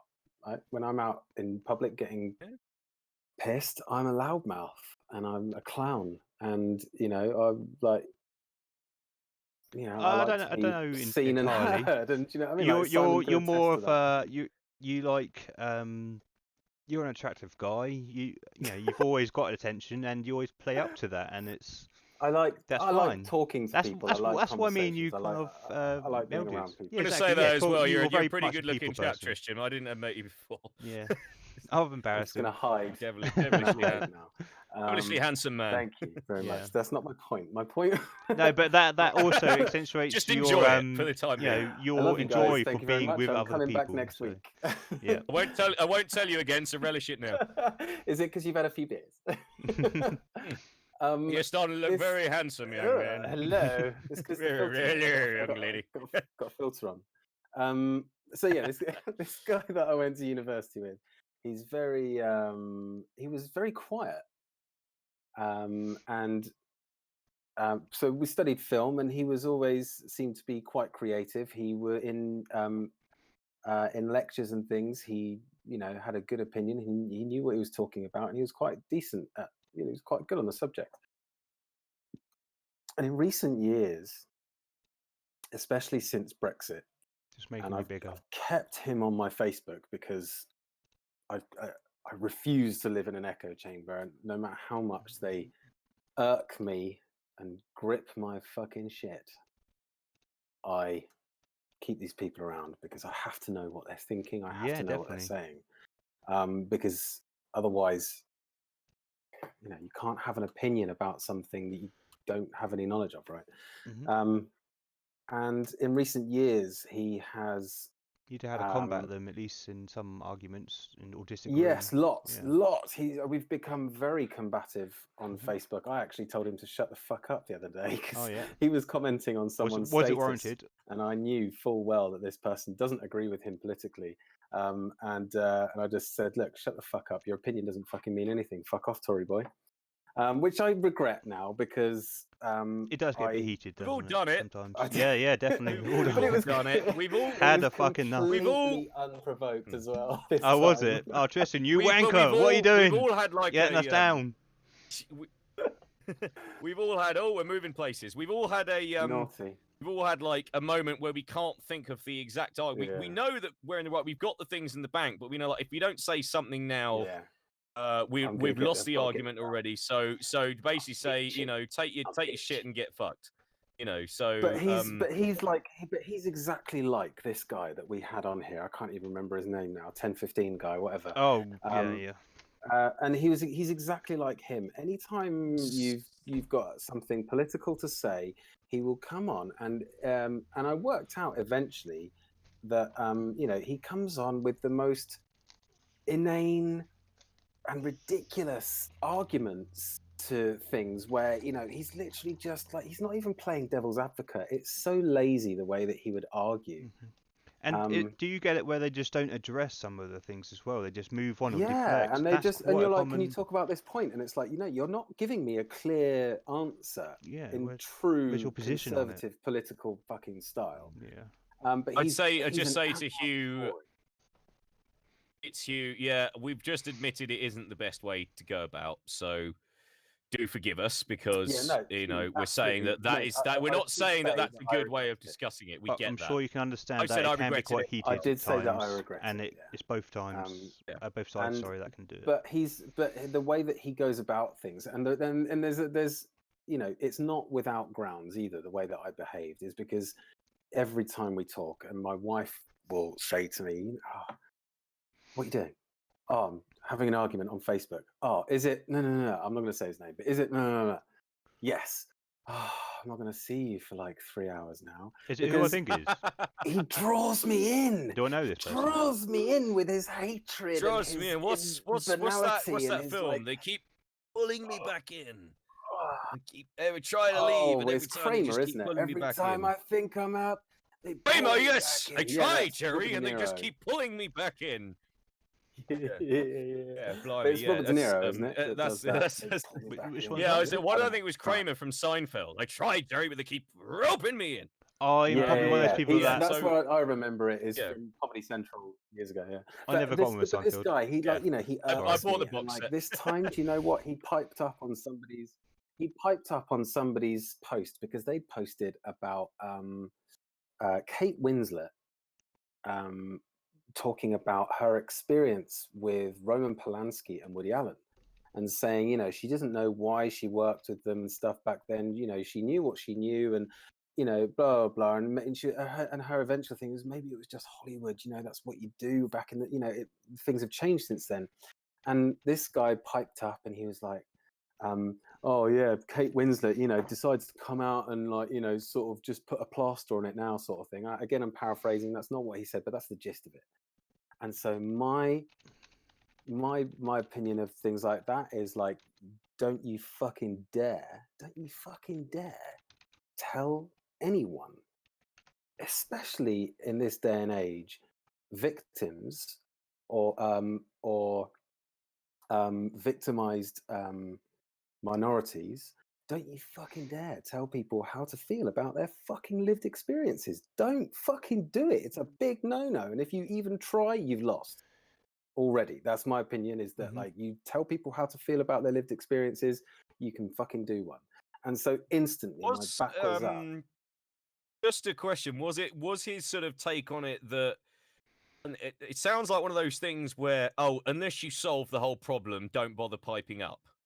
Yeah, that sort of thing. much. It's like from the sounds. Yeah. So it's like, oh, because your thing is so minor, it wasn't worth you saying anything. But it's like, but at that point, with the Harvey Weinstein thing, why would anyone bother if they thought, oh well, I'm just one woman? But then if they go, actually, I'm one of thousands of women, possibly, and the same with Bill Cosby as well. Surely then that becomes everything together.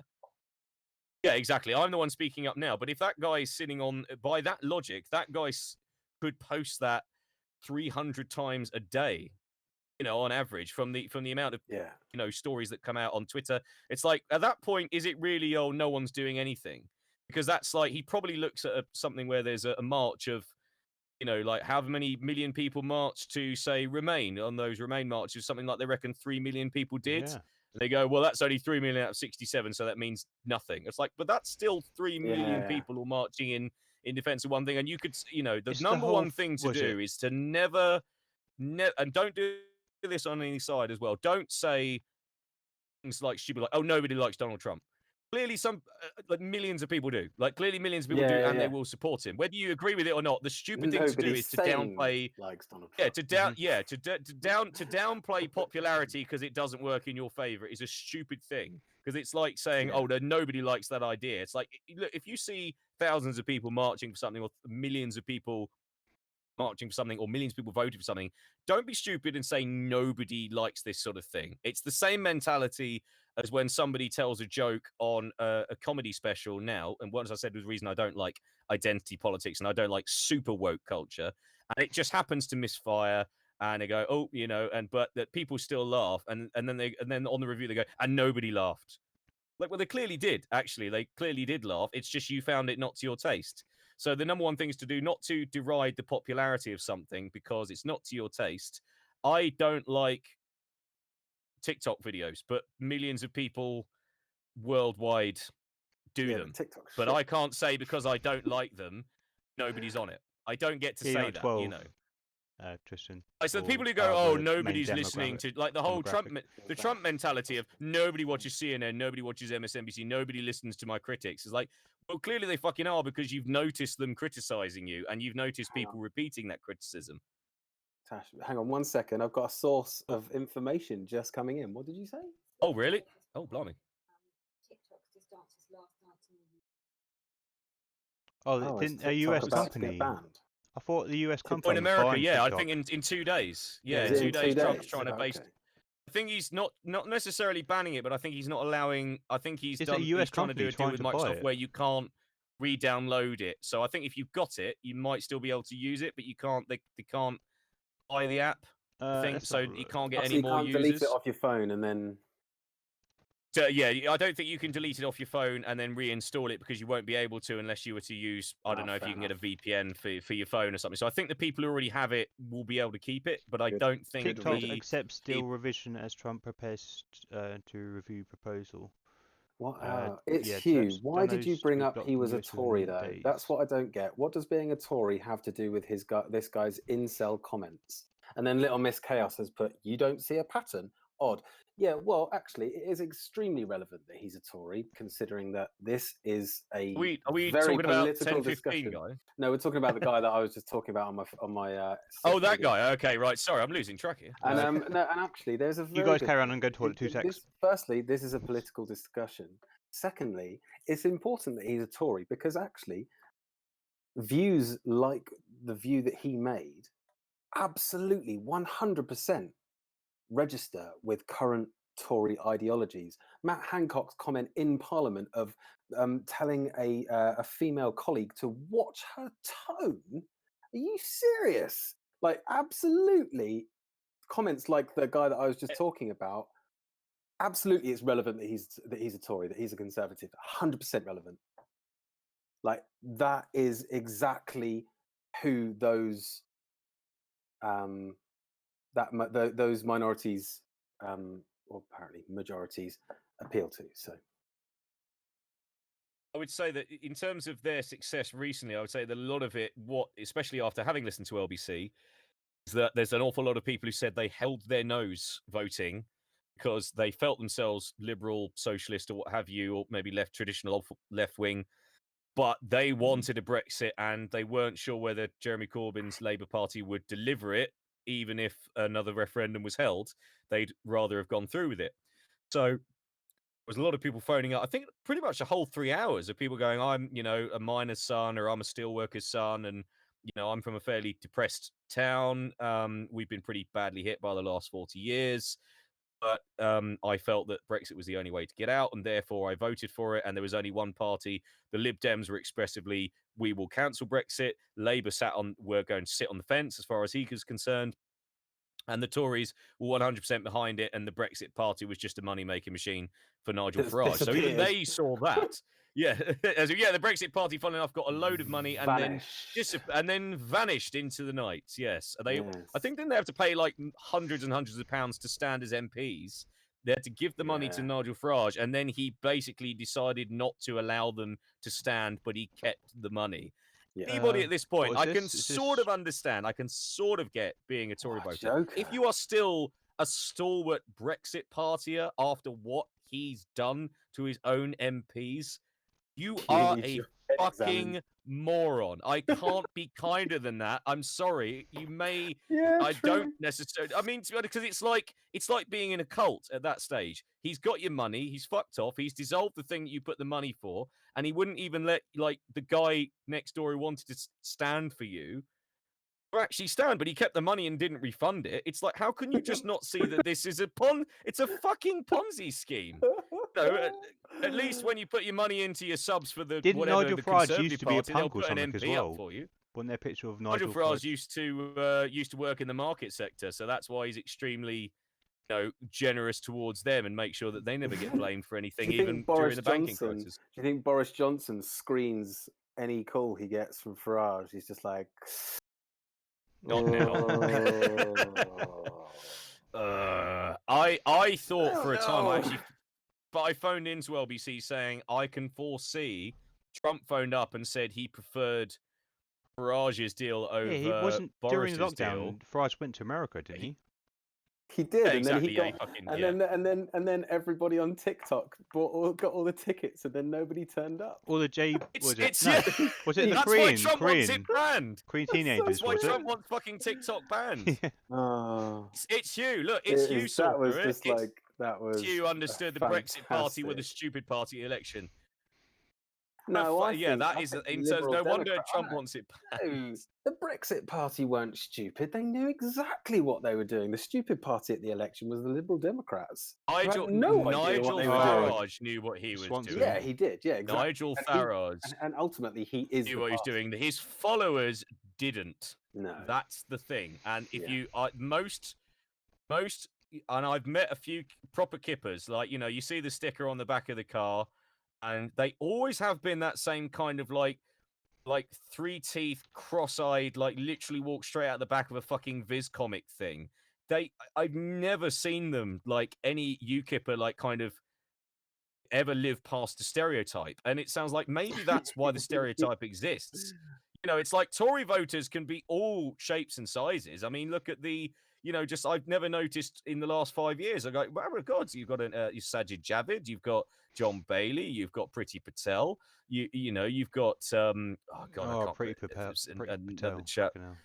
Priti Patel, you deport her own dad if it bought her points. So let's be quite. But she would report her own dad for visiting with 5 of his mates, and but it's definitely noticeable, more multi kind of. I think the sort of the mask of we have these people within our party, so therefore we can't possibly be that way. But then again, if you look at there was a mayor who stood and did something at the RNC, the Republican National Convention, and he was I think it was a black senator from, I'd like to say Ohio, but I could be getting that wrong. Anyone's happy to correct me.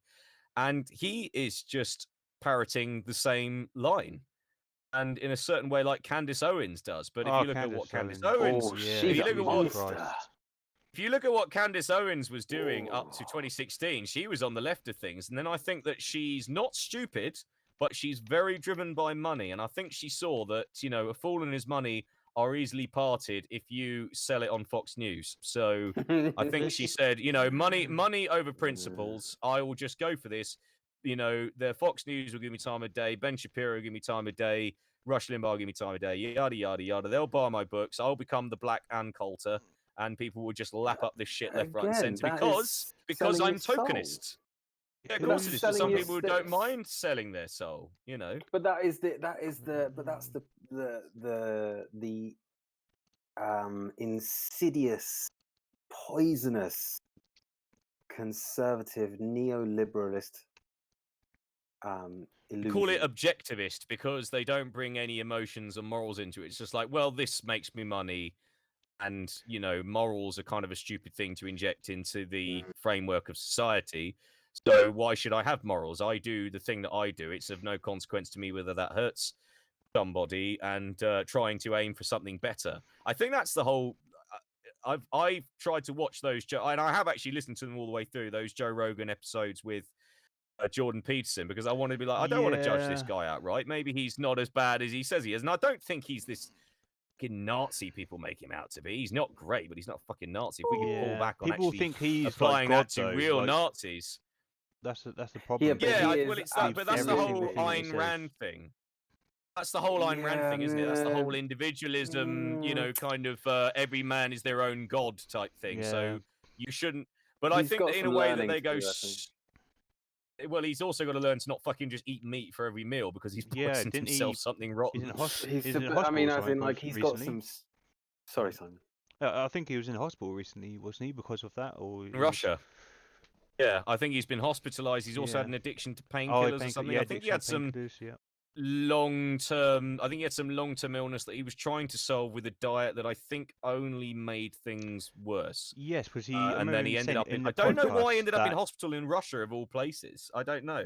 Well, I mean, they might have socialized healthcare for all we know. But, I don't like the whole Russia rhetoric that because it can go both ways on the left and on the right. So I know, obviously, you know, with I think the thing with Russia, the reason I don't like it, I think there's a certain what you might call interference that they are doing. Yeah, definitely. But at the same time, the Democrats running with Hillary Clinton blamed their failure to actually offer anything, unlike a Bernie Sanders Democrat Party, on the fact that Russia interfered. It's like, no, maybe you just weren't good enough, but they'll never admit that because they want to believe that their form of like neo-center-rightism masquerading as being the left is perfectly adequate for everybody. And that's why they lost people in the Rust Belt. That's why they lost people in the Bible. That's why they lost people in the former industrial towns. That's why they lost the suburbs, because they went, everything we're doing right now in the Obama administration is fine. And if you think it's not, you're a Russian agent. And then that basically poisons the real thing that's going on, which is Putin does have people sitting in disinformation centers, pumping out meme after meme, fake article after fake article, taking turns pretending to be Steve Britt, you know, Lionheart the First on Twitter, and just shitting out like endless, just it Britain not forced. Britain first, Barton first, or whatever it's called. But you know, like, those kind of accounts. The kind of people I've started to realize that when they comment on something, I do delve deep if I've got time. And like, they've made 50 posts in an hour, and that's just 1 hour, and they're only political reposts. This is not a real person. Well, it is a real person, but it's a person hitting, you know, copy, send, you know, paste on articles like that. So, sorry, hang on. It's Hugh has just said, in response to Little Miss Chaos, divert funds and stay. And then it's Hugh, it says, just because you would like to think the Tories embezzle money doesn't make it true. Yeah, but they do. What? All the contracts that they've given to people without tender who don't have any company assets. Exactly. That, like, what was it? The ferry company, the transit to people who don't have. Yeah, transit. I would say that when you're someone like Chris Grayling and you top yourself by giving the contract for transit for medicine to a company that own no ships to ship them over, and who copied and pasted their terms and conditions and their belief from a kebab shop. Yeah, it's like, it's not even like, how are you trying to get this? Like, you have to be trying to get this wrong, because I don't know how you could actively get it that wrong by trying to get it right. Like, I've absolutely no idea, or how you can still maintain a job. How is it you can't fuck up in the Tory party? How you can maintain a straight face in public? Well, what's interesting, There's I'll no tell you, accountability. That's what is it? You can go against Boris Johnson's hardlining aspect on Brexit, and then you're fucked off. That's the only way you can get fired from the Tory party. You know, even if you're Winston Churchill's son, regardless of whether you're a Tory or not. Yeah, Winston Churchill's son. I was about to say. Kicked out. Yeah, no, you're right. And Mad Queen Steph is right that Mogg's Somerset Capital made a killer. Mogg's, Jacob Rees-Mogg is basically like fucking. I won't even call him Victorian Undertaker, because an Undertaker on Twitter the other day said, I'm sick of thinking that we're heartless bastards. We're actually quite caring fucks. This guy's more like a gravedigger. So, you know, and the fact that he has... right? That he's got quite a big He's from the past in the UK government, and his attitude towards British public and public services, and his sort of, you know, his. I know working class people who love him. I don't fucking get it because I went to. I don't know. Did either Have you you guys go to spoken a to public them? school? Yeah, I did. Of course I did. Yeah, I was in fucking Lee did. Park, mate.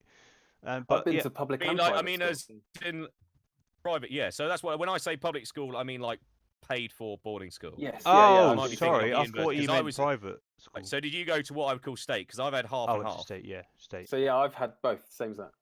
Yeah. So my first, I can tell you that all the arseholes in public school who were given everything, who never got to pay for their consequences, they could bully the smaller kids, and their dads would pay the money to make people shut up. They are the people who go on to be the Jacob Rees-Moggs. Oh God, and it's Hugh is saying is one of our political heroes. I really, really want to fucking know why, because he honestly probably does not give a shit about you in any way, shape, or form. Jake, I don't dislike his act. Oh, he's got a podcast called Mogcast. Oh my God. Wouldn't care if he was a Cockney geezer. If he was Jake Moggy from fucking, Clapham, I wouldn't give a shit. It's that same mentality of that. It's that venture capitalist thing of where like, basically money from disaster, fucking brilliant. Yeah, he's a disaster capitalist. Absolutely, really is. That's what he's good at. That's disaster capitalist. That's where his family money comes from. You bet on shit to fail. Yeah, betting on shit to fail, betting on things to fuck up, betting money against it. I'd really like to know more about you. You're a very interesting person. You seem to sort of sit on interesting sides of the fence on a lot of things. So banks are uplifting, actually. Yeah, well said. I've got to give it to Itsu because he's being attacked for right reasons and he's not losing his rag, which I probably might have done by now. I appreciate that as well. Yeah. Yeah, he could have easily told us all to. Yeah, he could have easily told us all to go get fucked and go and fornicate ourselves with an iron trust. Virtual chin by now. That's a partridgeism. I would have punched you right in your digital face. Yeah. I tried to stay calm. Well, you're doing it, mate. You're doing a very good job of it. Yeah, I don't want to feel that because, like we said, putting yourself in the firing line. Putting yourself in the firing line, but and Itchy is also willing to sit and listen to three what he might call liberals talking about things and having different things. Mog is not on the far right of the party. I'd probably disagree with that as well. Yeah, definitely. But we are letting the chat guide us, and we were talking about channels that we like.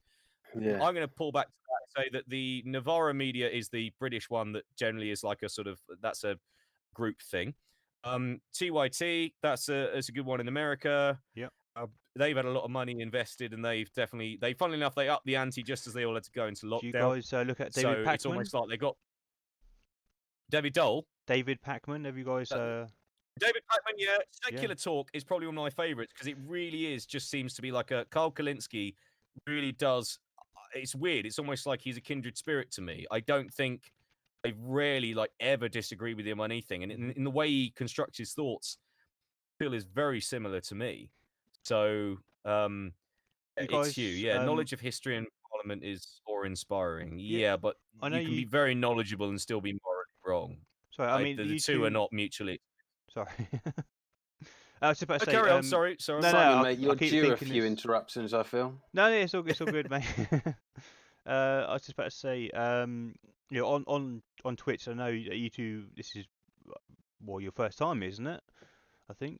I've never been on Twitch before in my life. I've been on Zoom. I've been on, YouTube Live, Facebook Live. I've never been on Twitch. Never even been on Discord before. I had no idea about this. So this is a whole new thing. No, that's cool. There's a few people on Twitch that I watch. Like a few people that I agree with, in a lot of points. Some people that I disagree with on a few. But have you heard of Destiny or?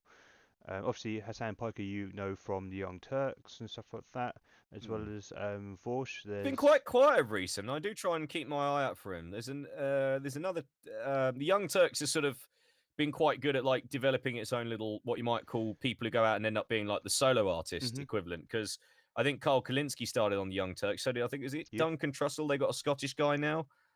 Who's quite good, and the Damage Report, which is is he called Duncan Trussell? Or am I getting that wrong? Let me. Hang on, I'm going to Google him. No, that's an American actor. Duncan Trussell. DYT Duncan.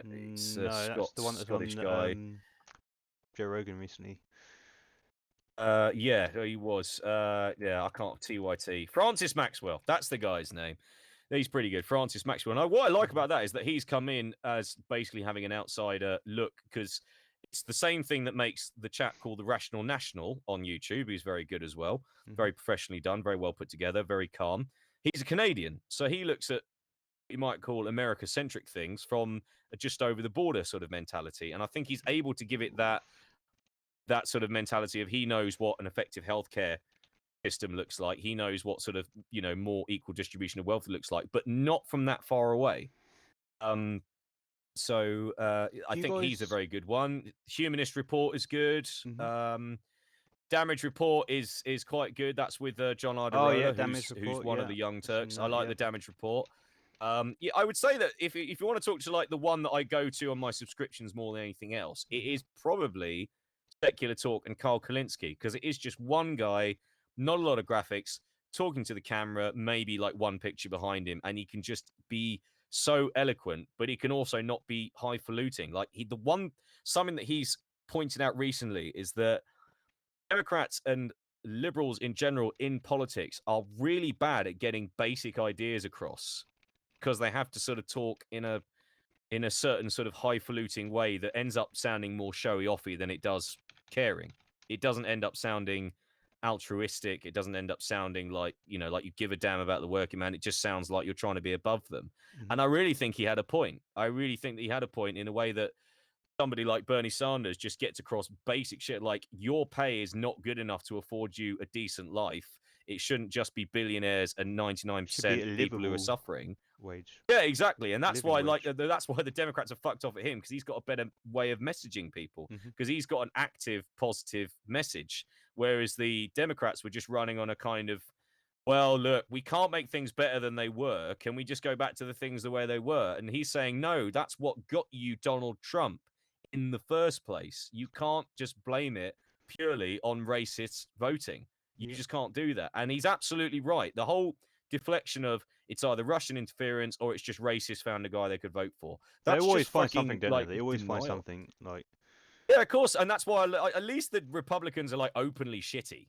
At least the Republicans are kind of like openly, we don't give a fuck about you in any way, shape, or form. We are here to preserve the wealth.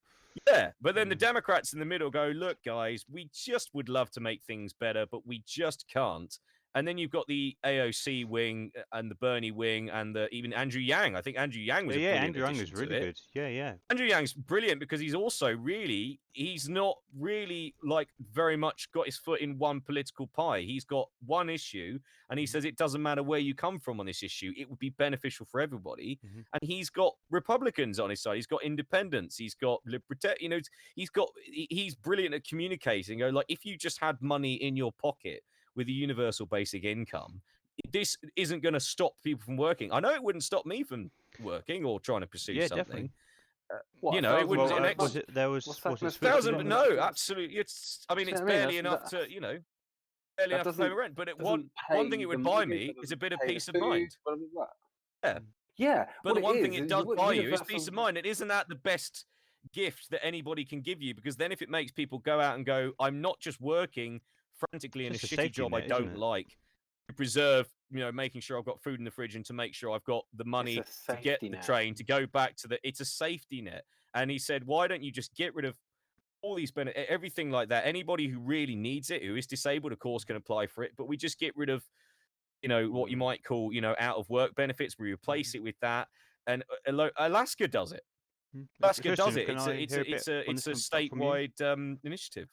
Is it take it off the oil New Zealand or somewhere else? Switzerland done Finland, I think. Oh, Finland somewhere else trialed rolling it. out. And Switzerland done it recently, I think, in the past, if I'm not mistaken. Universal basic income. Is it France? France, is it? Seemingly seems to have done all right. It said it didn't disincentivize most people from working. They just kept on working and putting more money into the tax coffers as they want to do, because they've got that thing. And it just if it frees you up to create. It can only be a good thing. Does? I mean, I think it would really do is it. You don't just have the safety net. Oh, if the fifth column's good, yeah, Mad Queen Steph. You have the relief. Really good. You have the relief of wow, okay, I am not going to be homeless next month if I lose my job. Yeah. And your productivity in your job is going to skyrocket because you think to yourself, do you know what? I'm here because I want to do something with my day. I want to do something with my life. I'm not so concerned about meeting that bottom line in terms of, like, you know, rent and bills and all that jazz.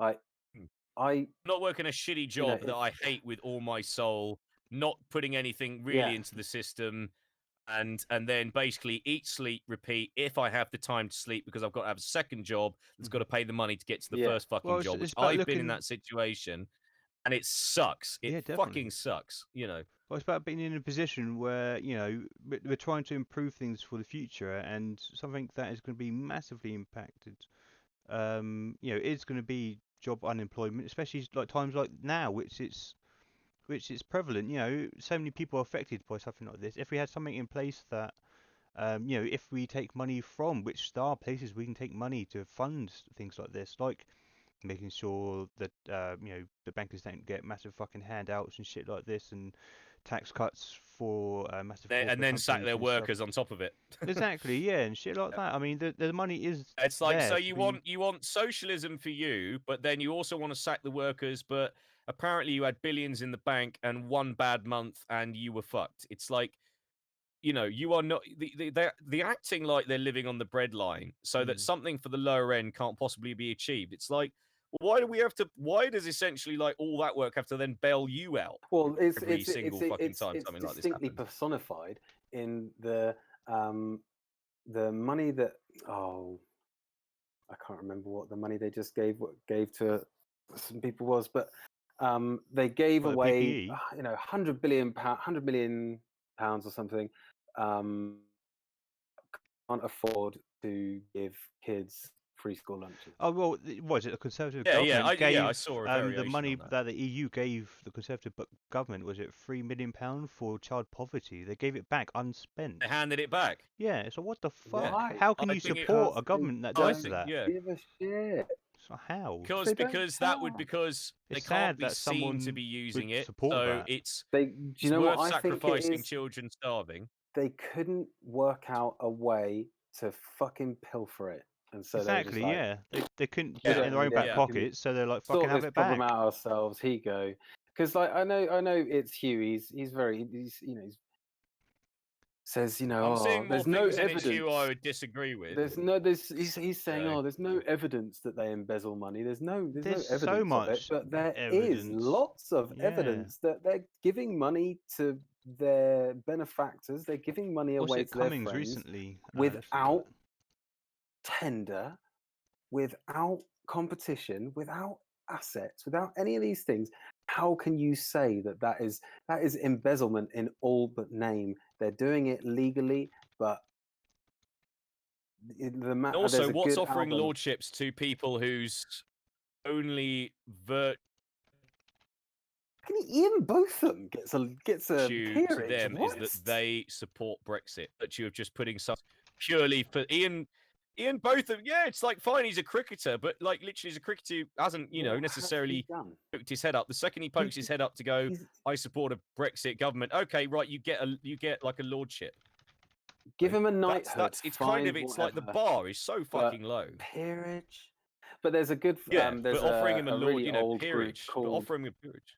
There's a really old group called Kenobi, and they do sort of so it's, you know, not electro. It's like electro music, but from back in the day. And there's a really good quote in one of their songs, and it says, that man in the suit robbed that man with the flute, but he did that robbery legally. And that is I like that.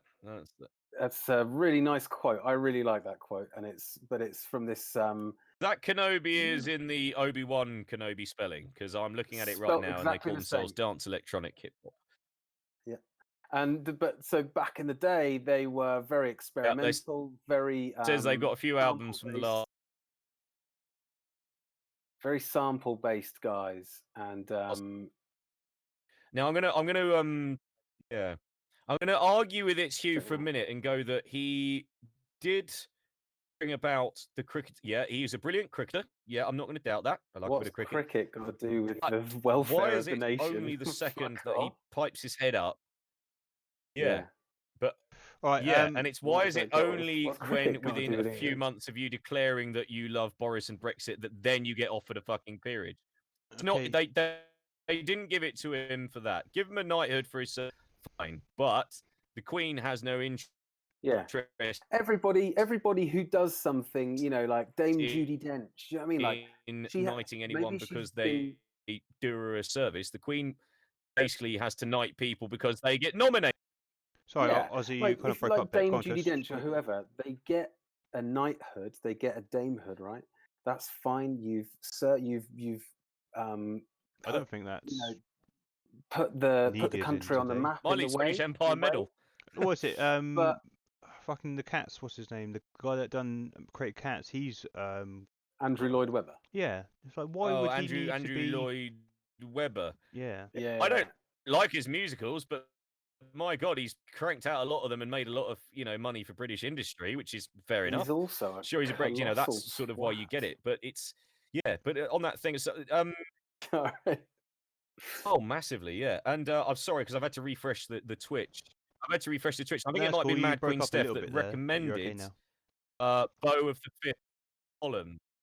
And Bow of the Fifth Column is he's brilliant because when you look at a still of his video, you think that you're about to get an unhinged kind of InfoWars rant, and it is the complete opposite. And also the way that he phrases his video.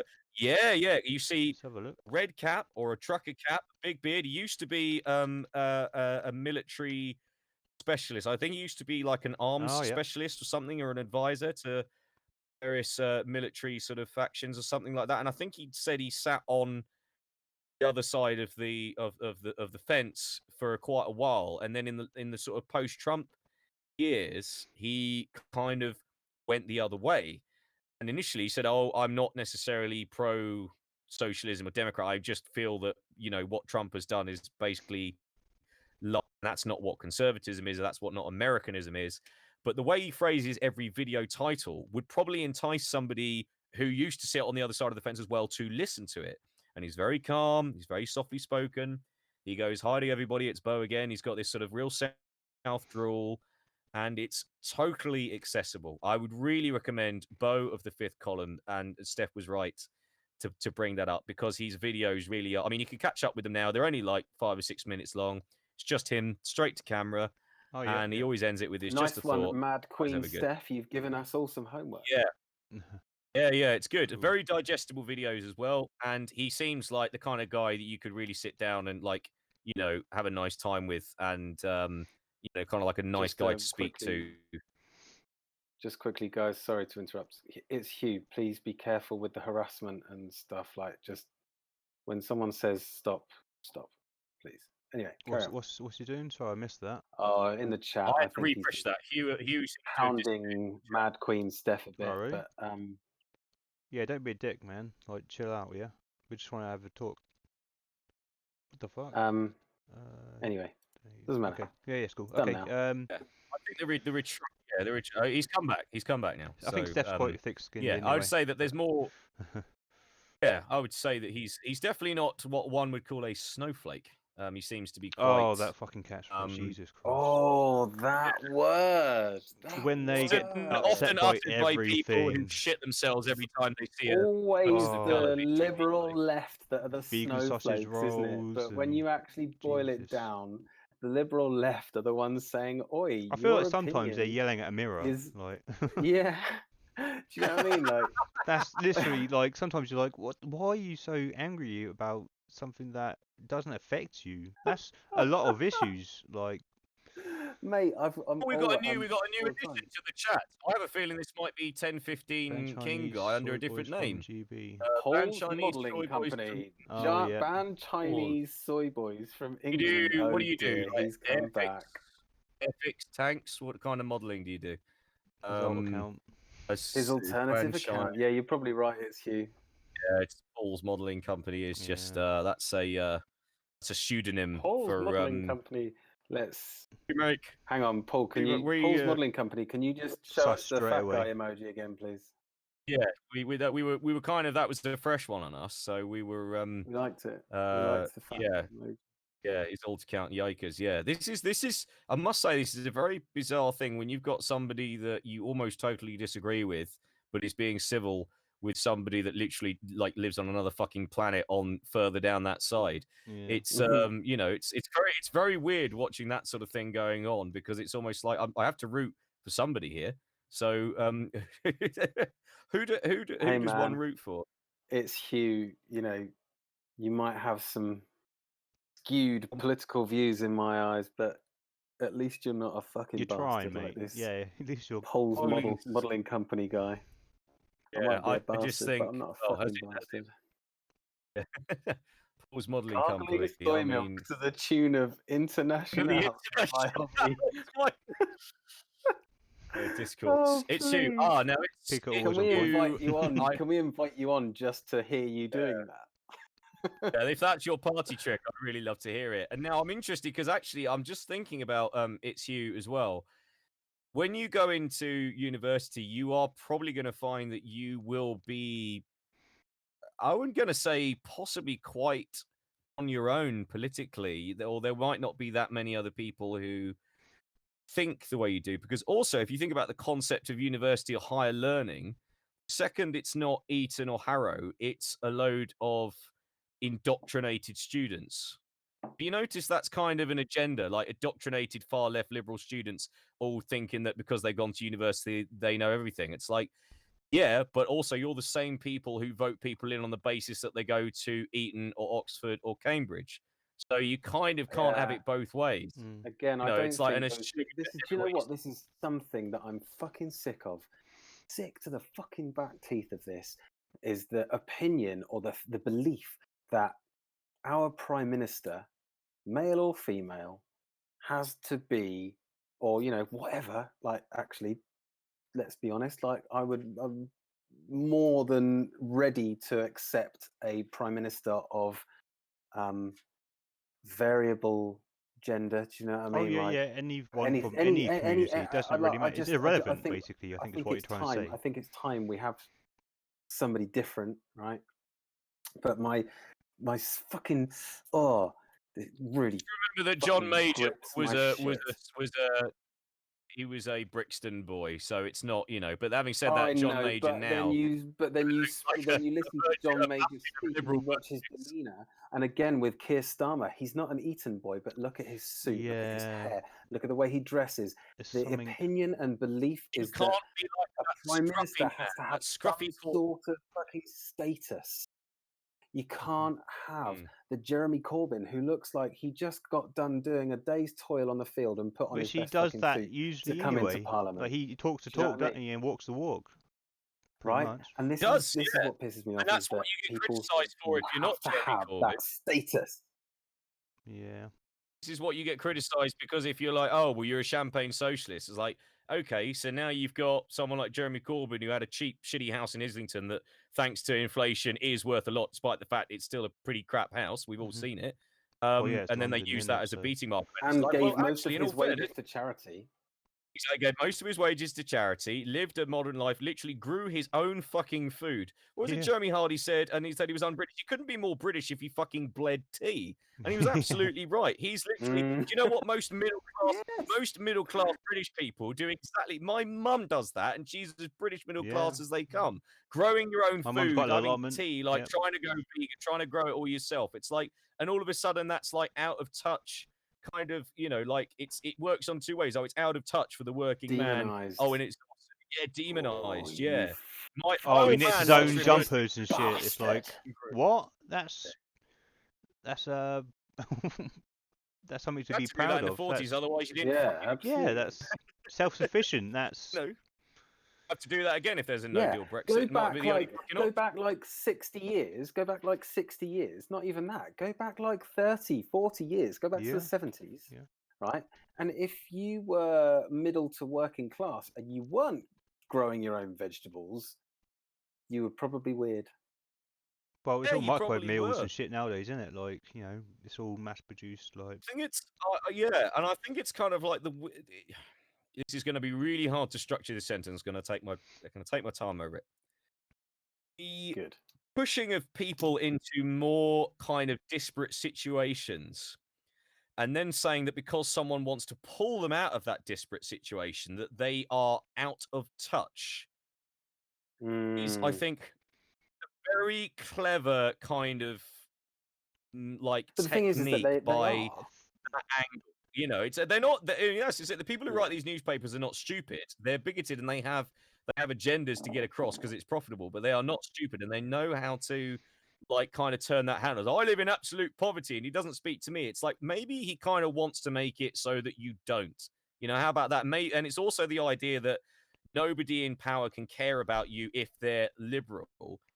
However, if they're unbelievable fucking toffs, they suddenly well, what's it? They suddenly can have your care best about What's you interest his at name? heart. because Lord Sugar. they Lord like to bring Sugar you up likes to to where preach. they are, not necessarily. So, yeah, exactly. They've got Lord Sugar loves Lord to Sugar, preach sorry, that you carry. he Yeah. was, you know, come up from the bottom, he was poor and grows to stop. It's what you do with that power. It's Yeah, exactly. That's what I said earlier. It's what you realizing do the with it. roots. Exactly. Yeah, Yeah, it's absolutely. And like, What's but do you know interesting what? When they say, is "Oh, he's Alan out of Sugar's. touch" and blah blah blah, mhm. Carry on. Yep. Sorry, Tristan, was that you? oh, okay. When your point about them, the papers and everything, they say, "Oh, he's out of touch. He doesn't, like," and it comes from the politicians and everything as well. Like, they don't know what they're talking. He's, oh, he's socialist. He doesn't have your working class best interests at heart. And it's like, the great one of the sort of greatest tricks the devil ever pulled, blah blah blah, is that some things they don't lie about. They just don't tell you what angle they're telling their truth from. Can And they you? make it they I make like it that. That's sound interesting. like they are speaking from your side of things, but actually they're just They're masking their trying to relate truth to you. with your belief. Yeah. And they are not telling the whole Yeah, yeah. story of where they're coming from. Do you know what I mean? And that's That's the nice. why. That's the Or how they got there, like the connections, the type of yeah. people that the actions that they've had to I would take, also the ethics of use those another actions. thing where they said where they said the Brexit vote and that kind of thing and the Trump vote was a working class revolt against the establishment. And then if you said, look, this is not going to be good for you, and they said, how dare you? This is why we voted this way because we're revolting against you. I use this analogy. If a kid is at school and being, say, beaten up because his clothes are a bit ragged, don't do as a good parent is tell him they're doing that because they're black or they're a different color or they're a different social strata, they're lower than you, so therefore you go and beat them up, they're the problem. You look at yourself to go, well, the solution we could have given is to actually make sure that you are well clothed and you don't go to school hungry. It's like going, yes, there's a problem, but we're going to put the onus of the problem on this particular group or this particular entity.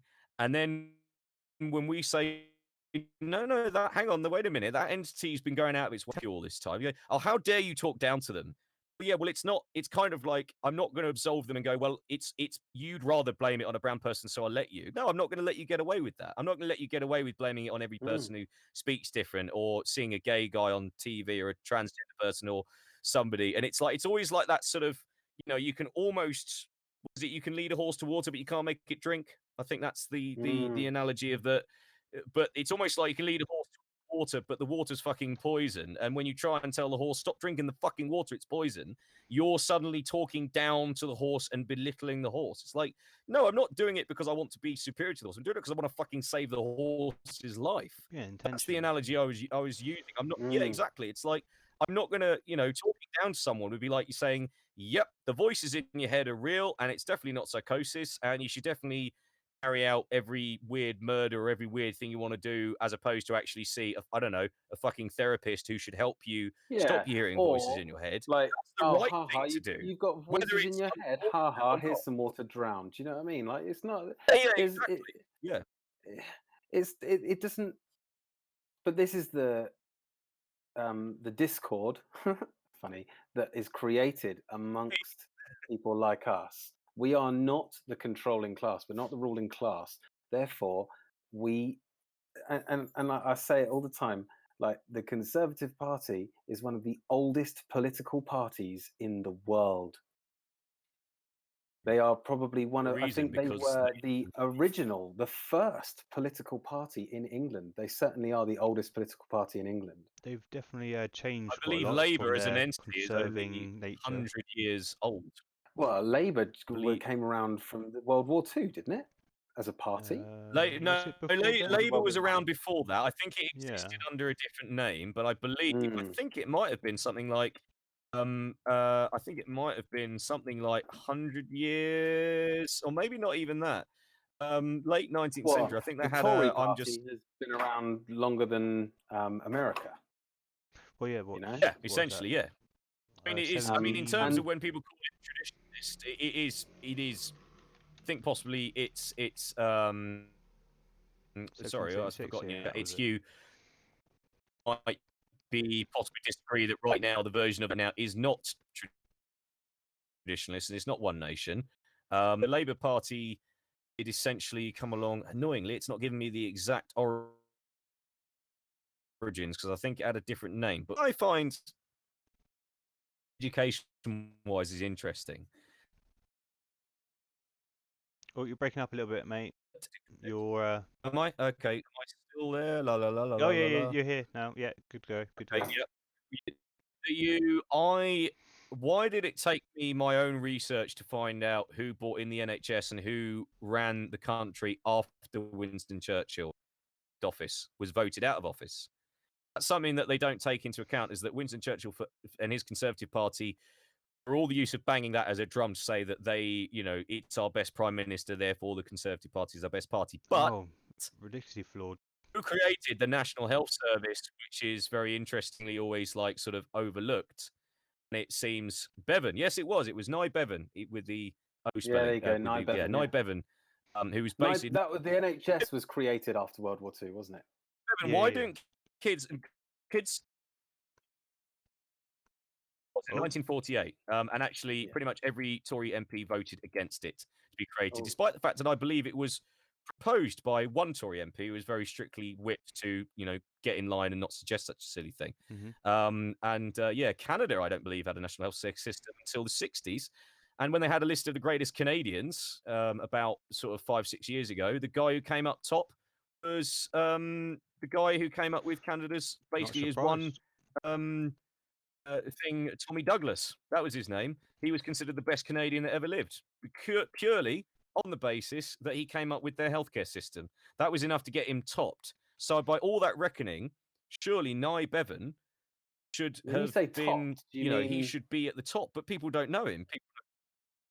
In any list of inspirational Britons or what have you, because, if you look at the people who are put in sort of, inspirational figures from history, they're basically people who fought wars and not really much else. Maybe Florence Nightingale and people like that, Alan Turing, have recently get a bit of a look in, but it's always to do with war, always to do with some connection with war. And if you think about Hold on, Little Miss Chaos, don't beat him up for watching a thing on Nye Bevan. He's kind of like he's finding inspiration in the right places here. Sorry, I'm just looking at the chat. Yeah, no, that's good. Keep yeah, it Nye friendly, Bevan, people. Well, I mean, you could well be of that mind that having a national healthcare system is a good thing. I'm sure he probably does. Yeah. But there's probably a lot of people who vote Tory who can't ever believe that any Conservative Party member would have a reason to dismantle the system and hand it over to the sort of stateside people who just make a profit out of it. Although, having said, Nigel, I love the fact that Nigel Farage was on fucking. Nigel Farage was literally like talking very purposely to a cameraman, saying exactly that's what he wanted to do, and I want to take it into a system that only works for the people who own the fucking companies that give you the service. And I say give you the service very lightly in inverted commas, because like most people I know, my mates in America have health insurance and it pays for like, by the time you're finished paying $1,000, yeah, it literally, we'll cover you for the first, I don't know, 10 grand, but it costs you 100 grand. You need to find that other 90 yourself. My friend's mate had to pay 10 grand with a military discount to have a baby. Like, that was the physical, like, she would, you know, unless she could prove she could pay, she would not be, I don't know what the option would have been. But then she had to pay $300 to hold it. That was an option they had to tick off while a nurse was standing there with a fucking clipboard. Tick off the option and then bill that to the insurers. That's fucking mad. Yeah. Insane, I'm going to go and Absolutely to shop quick insane. and get some cigarettes. You guys carry on for a bit. I'll be back in a Still second. smoking, Simon? Oh, mate, I'm trying to stop. I'm trying to stop, but I'm failing miserably. I'm going to be the party pooper because I've actually got really fucking early day tomorrow because I've got to remove all the furniture from the house. I was going to say, we're guys, we should... Okay, well, it's if you'd like to 20, adjourn... for like two and a half hours. I think we've done a pretty damn good job of it, and a lot of it was taken up with dealing with the chap in his mum's basement, but we managed to overcome that. So who is this guy that I need to look into? Bo of the fifth column. He's got a Bo Twitter. of the fifth column. Yeah, you will look at the stills from the videos and go, why would I want to listen to that guy? But that's the whole reason it's brilliant, because he does not. Is that Bo as in my love, Bo? Bo, yeah, I think so. But if you just typed in however you want to spell it, off the fifth column into YouTube, you will find Bo of the fifth column. Baseball cap, beard, very slow southern drawl. He's got little 6 to 8 minute videos every day. It's easily listenable, and he's very well versed on American history, but like the American history that the right wing would rather lay to rest and not talk about. And he's very good. You know what? I have something to recommend to everybody, actually. Yeah. D Wolf is good as well. So shout. So this is something that a friend of mine recommended to me, and actually, although it's not overly political, it goes very deeply into essentially the politics of the time. It has to, because that's how we understand our history, is through the politics of the time. And so these guys, you might have heard of it, is a podcast called The Rex Factor. I've not heard of that. No, and so basically, it's these two guys, and they were sick. The Rex Factor, yeah. Just Rex Factor, sorry. As in REX, Rex meaning king. They've been going for 10 years. Two guys, and they were sick. I'm not sure about that actually. They basically decided that they were sick and tired of listening to podcasts of, one guy, usually an American, talking in a very monotonous voice about a monotonal voice about, like kings, and this is why they did this. And so actually they decided, right, why don't we mix things up a bit? And there's an episode where they actually talk about or a few episodes where they talk about how they came up with the idea. But basically the whole idea is that they talk about the different they have different categories. Hello? Yeah, you're still in, mate.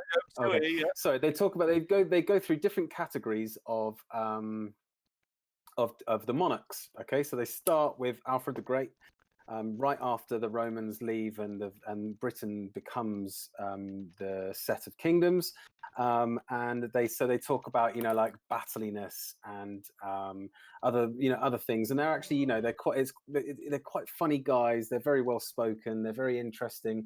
And there's I think there's 3, nearly 4 seasons now, and they go through all the kings, and then they go through all the queens after that. So from the Queens of Scotland, and what's that called again? Sorry?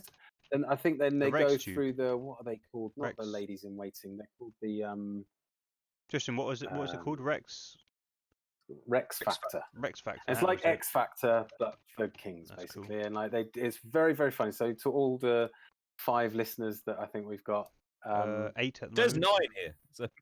9 maybe. Yeah. 9 listeners that we've got. I very much since I've only got 29 followers in total. That's quite good. I very much recommend having a listen to the Rex Factor.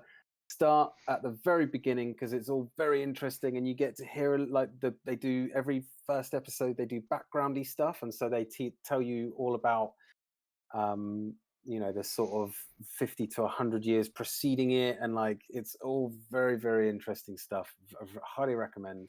And you get to learn a lot about England, which is really important in terms of policy and things like that. Tristan, have you seen Philosophy Tube?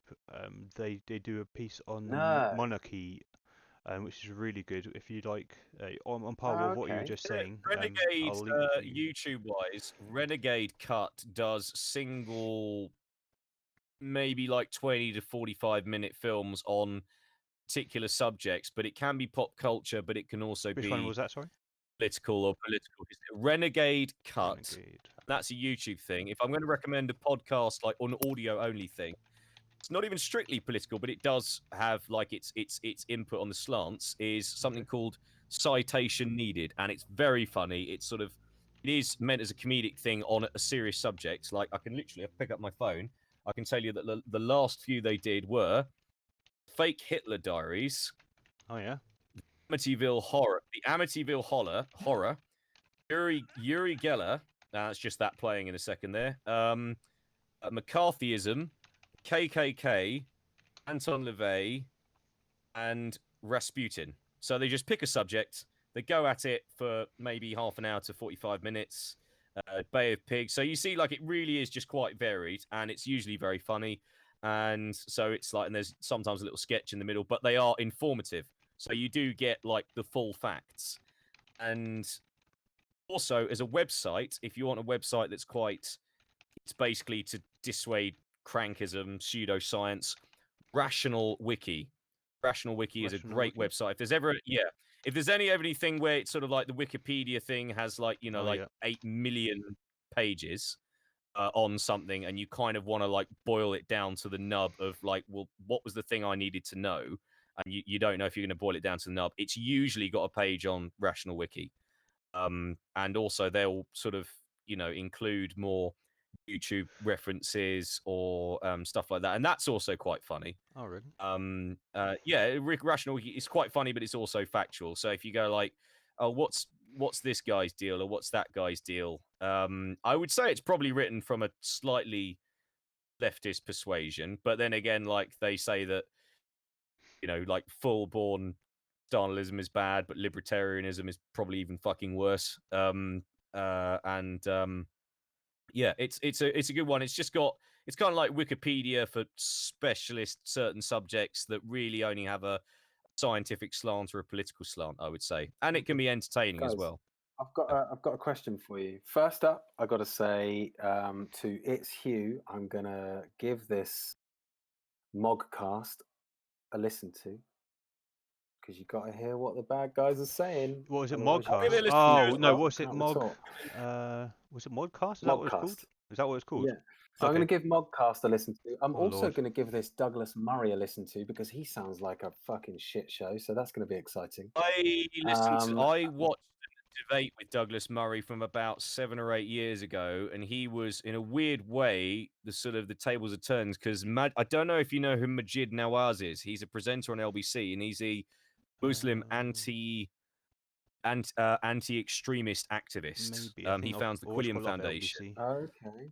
He's been in problems with people like the SPLC, the Sub Property Law Centre, because they said that this is where identity politics gets really hard, because they said because he opposes Islamic terrorism, they've decided to label him as an Islamophobic organization. So it's that kind of not knowing where to draw the bloody line on understanding that he's against extremism. So he's a Muslim anti-extremist being labelled by the right as... by the left.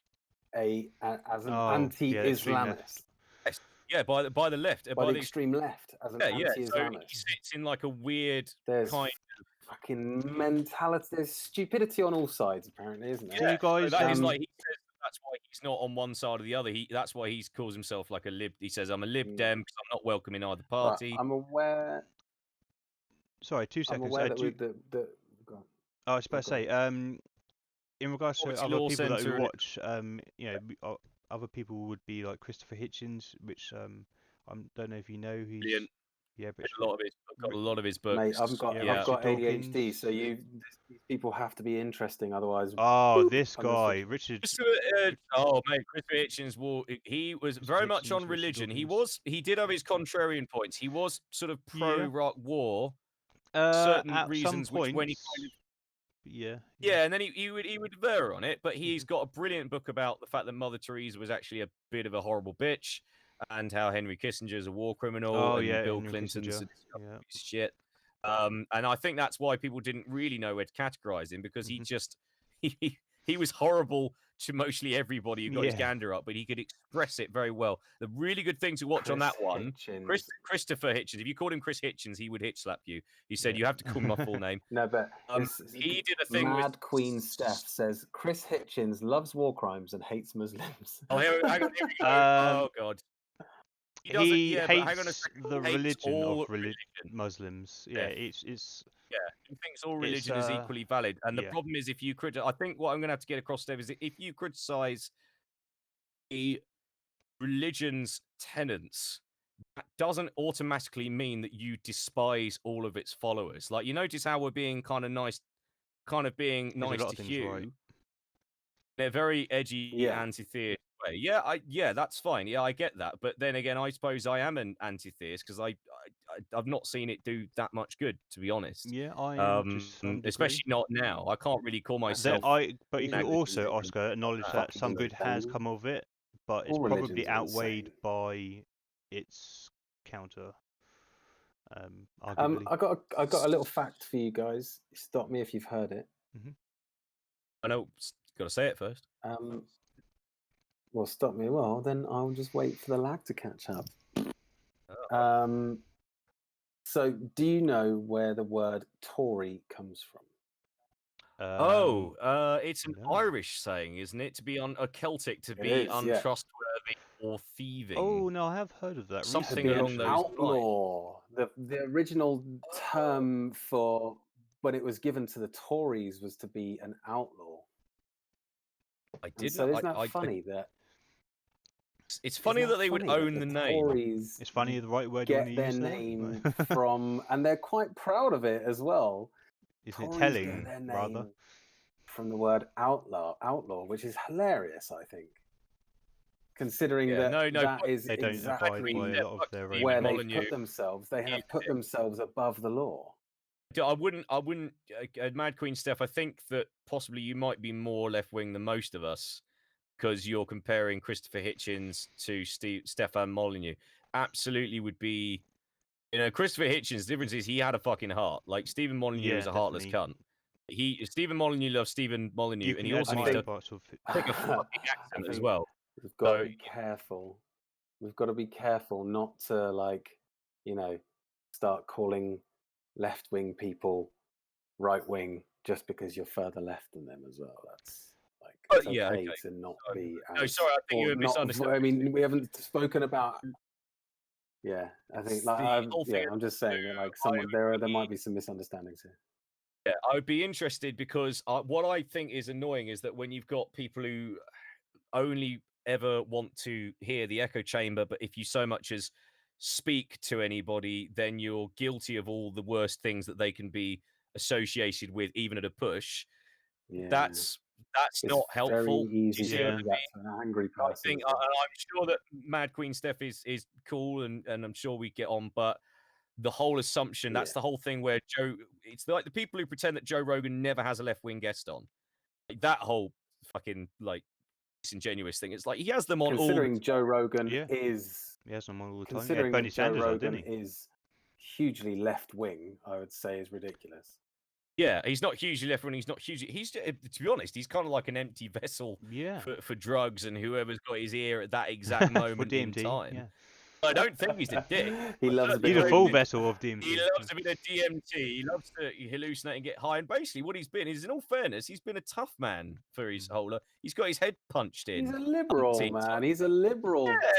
He's not a hateful guy, and he's definitely not racist or any of those nasty things. He's just You know, he's just, and also it's, you know, oh, he had this guy on, he's a Nazi. Like, whoa, pull it back a little fucking minute. Like, if you never hear of these guys, once they go underground because they're pushed out and you can't tell what they're doing, that's worse, because then it will come up and bite you in the arse, and you will have no idea it was coming. And this is the same mentality. That's the same mentality that said, I don't need to go out and vote Remain in the referendum. We all know everybody will all vote yes, and well, surely Donald Trump won't win. That's that mentality coming through, going, oh, well, I can't believe it that I never exposed myself to people who think alternately and realize that there are a lot of them as well, as much as we don't like to think. You've been told to hush, I say that we live in the Trump universe. I think we live in the Trumpaverse. Hugh doesn't like Molyneux. Good lad. Yeah, Spencer, Richard Spencer can get fucked. Stephen Molyneux can get fucked, and also he can learn how to edit a fucking video so that it doesn't have to be 3 hours long for him to just mull over a point in an accent he can't make his mind up on. Do you guys subscribe to Double it's Down not the fact News? that he's good. Sorry, say that again, mate. Do you guys subscribe to Double Down News? They usually have pretty good. I don't even think I've heard of it. Actually. Double Down News. Double Down News. You recognise. What's his name? Miss Chaos. There's difference between platform and informing. I think that would be interesting. Now that's interesting. So I think what you could argue for there is if, say, Rogan's got somebody like, let's pick a name out of the hat. Let's say Richard Spencer. He's got Richard Spencer on, and then on the other side he's got like Cornel West. Like, getting them in a room together, I'd be really interested in seeing what happened, because I think Richard Spencer's ideas would fall apart completely. And it's one of those things where surely if you're of any reasonable intellect, you can just pick apart these ideas in a forum. If you've got good ideas, don't be afraid to debate them, because the chances are, if they are as good as you say, you'll win the debate, you'll win the argument, you'll win the hearts of the audience. Just, don't also, say it's not just. But it's also, debating. I don't think I don't think it is just about winning. It's about learning, isn't it? Really, it's been boiled down to perspectives. That. I think it's been sort of bastardized into, well, I'm going into this thing to win, rather than debate. Debate doesn't mean kick ass. Debate doesn't mean own. Debate means much as Ben Shapiro would like to think. Oh, fucking Ben Shapiro. Do you know what I mean? Debating is about trying to understand why the other person feels the way they do about something, not whether you can correct them on it. The perspective. Yeah, it's about understanding how they came to that rumination. It's about internal, about taking those internalized prejudices and realizing that your experience might not necessarily be the only one. Do you know what I mean? And that's they debate to distract and recruit. Yeah, well, they do these days. Yeah, unfortunately, that is now what it goes. That now how it goes. But if you go like in America, they love to do like debates and things like that, and they love to do like their spelling bees and bullshit. But they do organized debates in America in school, and those are very, very, very much is it an aggro moderated, and they I've not really seen very any much like made to be fair, and they make the kids analyze how they feel about what the debaters spoke about and things like that, and that's a really healthy practice.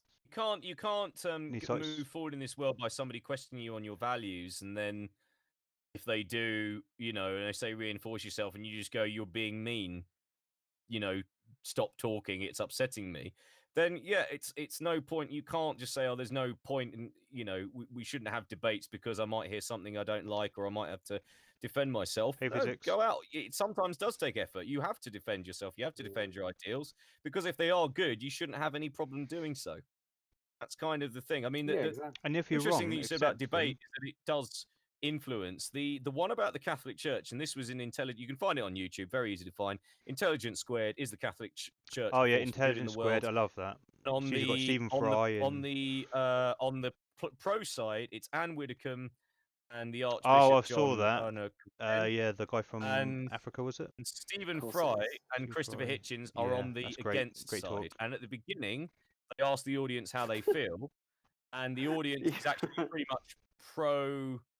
Like pretty much, yeah, I think the Catholic Church is pretty much a force for good. And everybody gets the same amount of time. So nobody gets any more time than the next person. I think it was 50%. By the end of it, they all asked to vote again, and then literally, it's almost like 80 to 90%. Yeah, think there the was Catholic quite a Church big undecided is a terrible thing after they're exposed to what it does. So that's literally in 2 hours, you watch an audience change its mind. Shocker.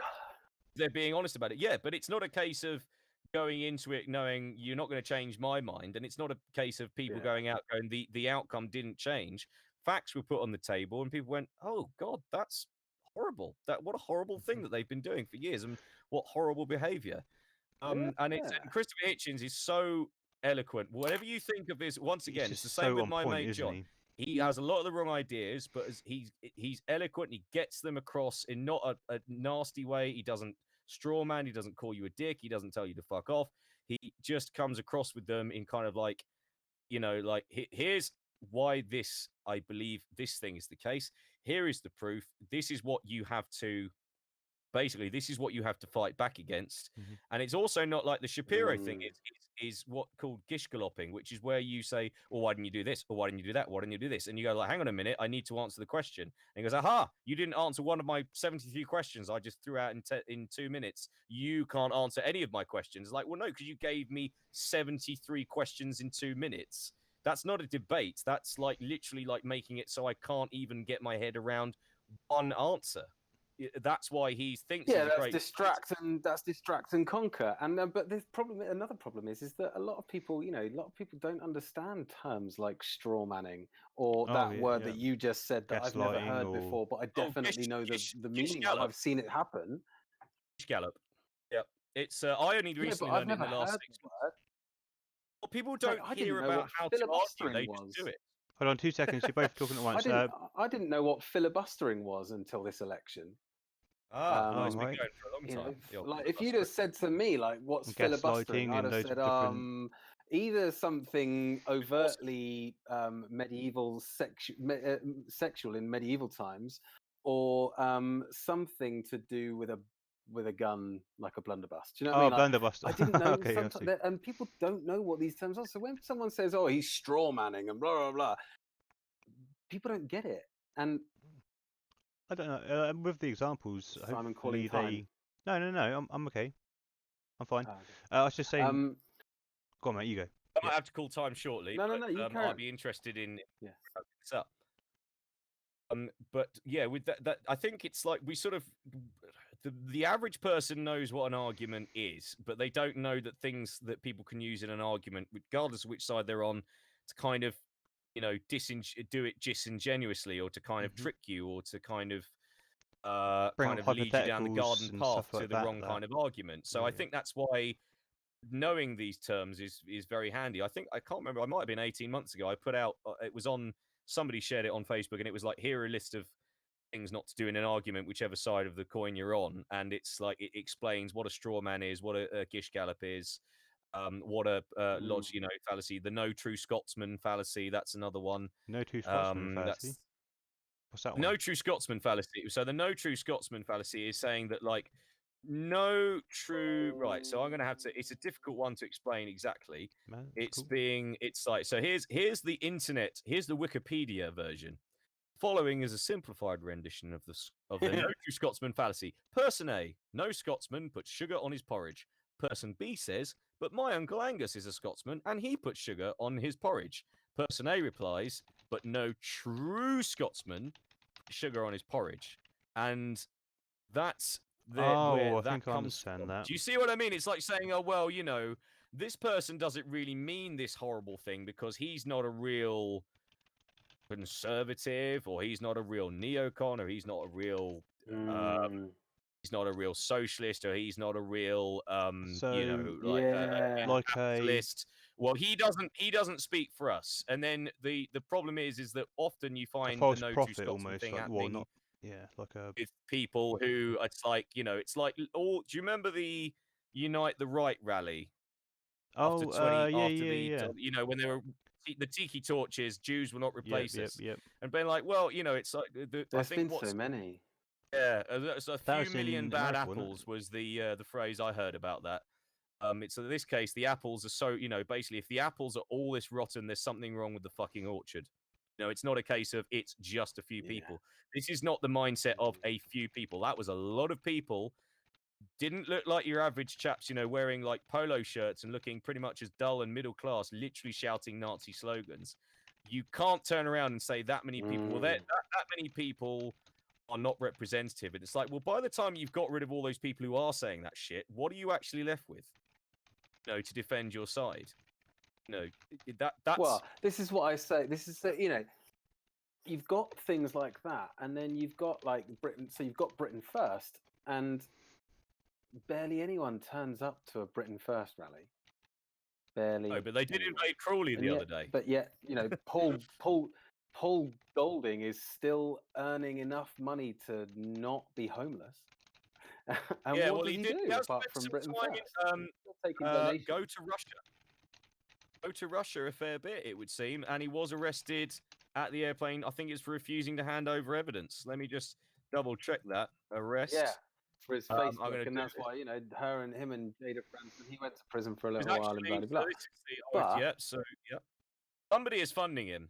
There's definitely getting funding from somewhere, but I actually do think it's coming from a lot of American sources, because they have said that Americans, there's a lot of things like Heritage Foundation. They're a very sort of what you'd call libertarian, no tax, no regulation, just keep the rich as comfortable as possible and things will turn out. And also there's also no global warming, and we definitely shouldn't go off fossil fuels, which is definitely 100% where we've not got all of our money put in.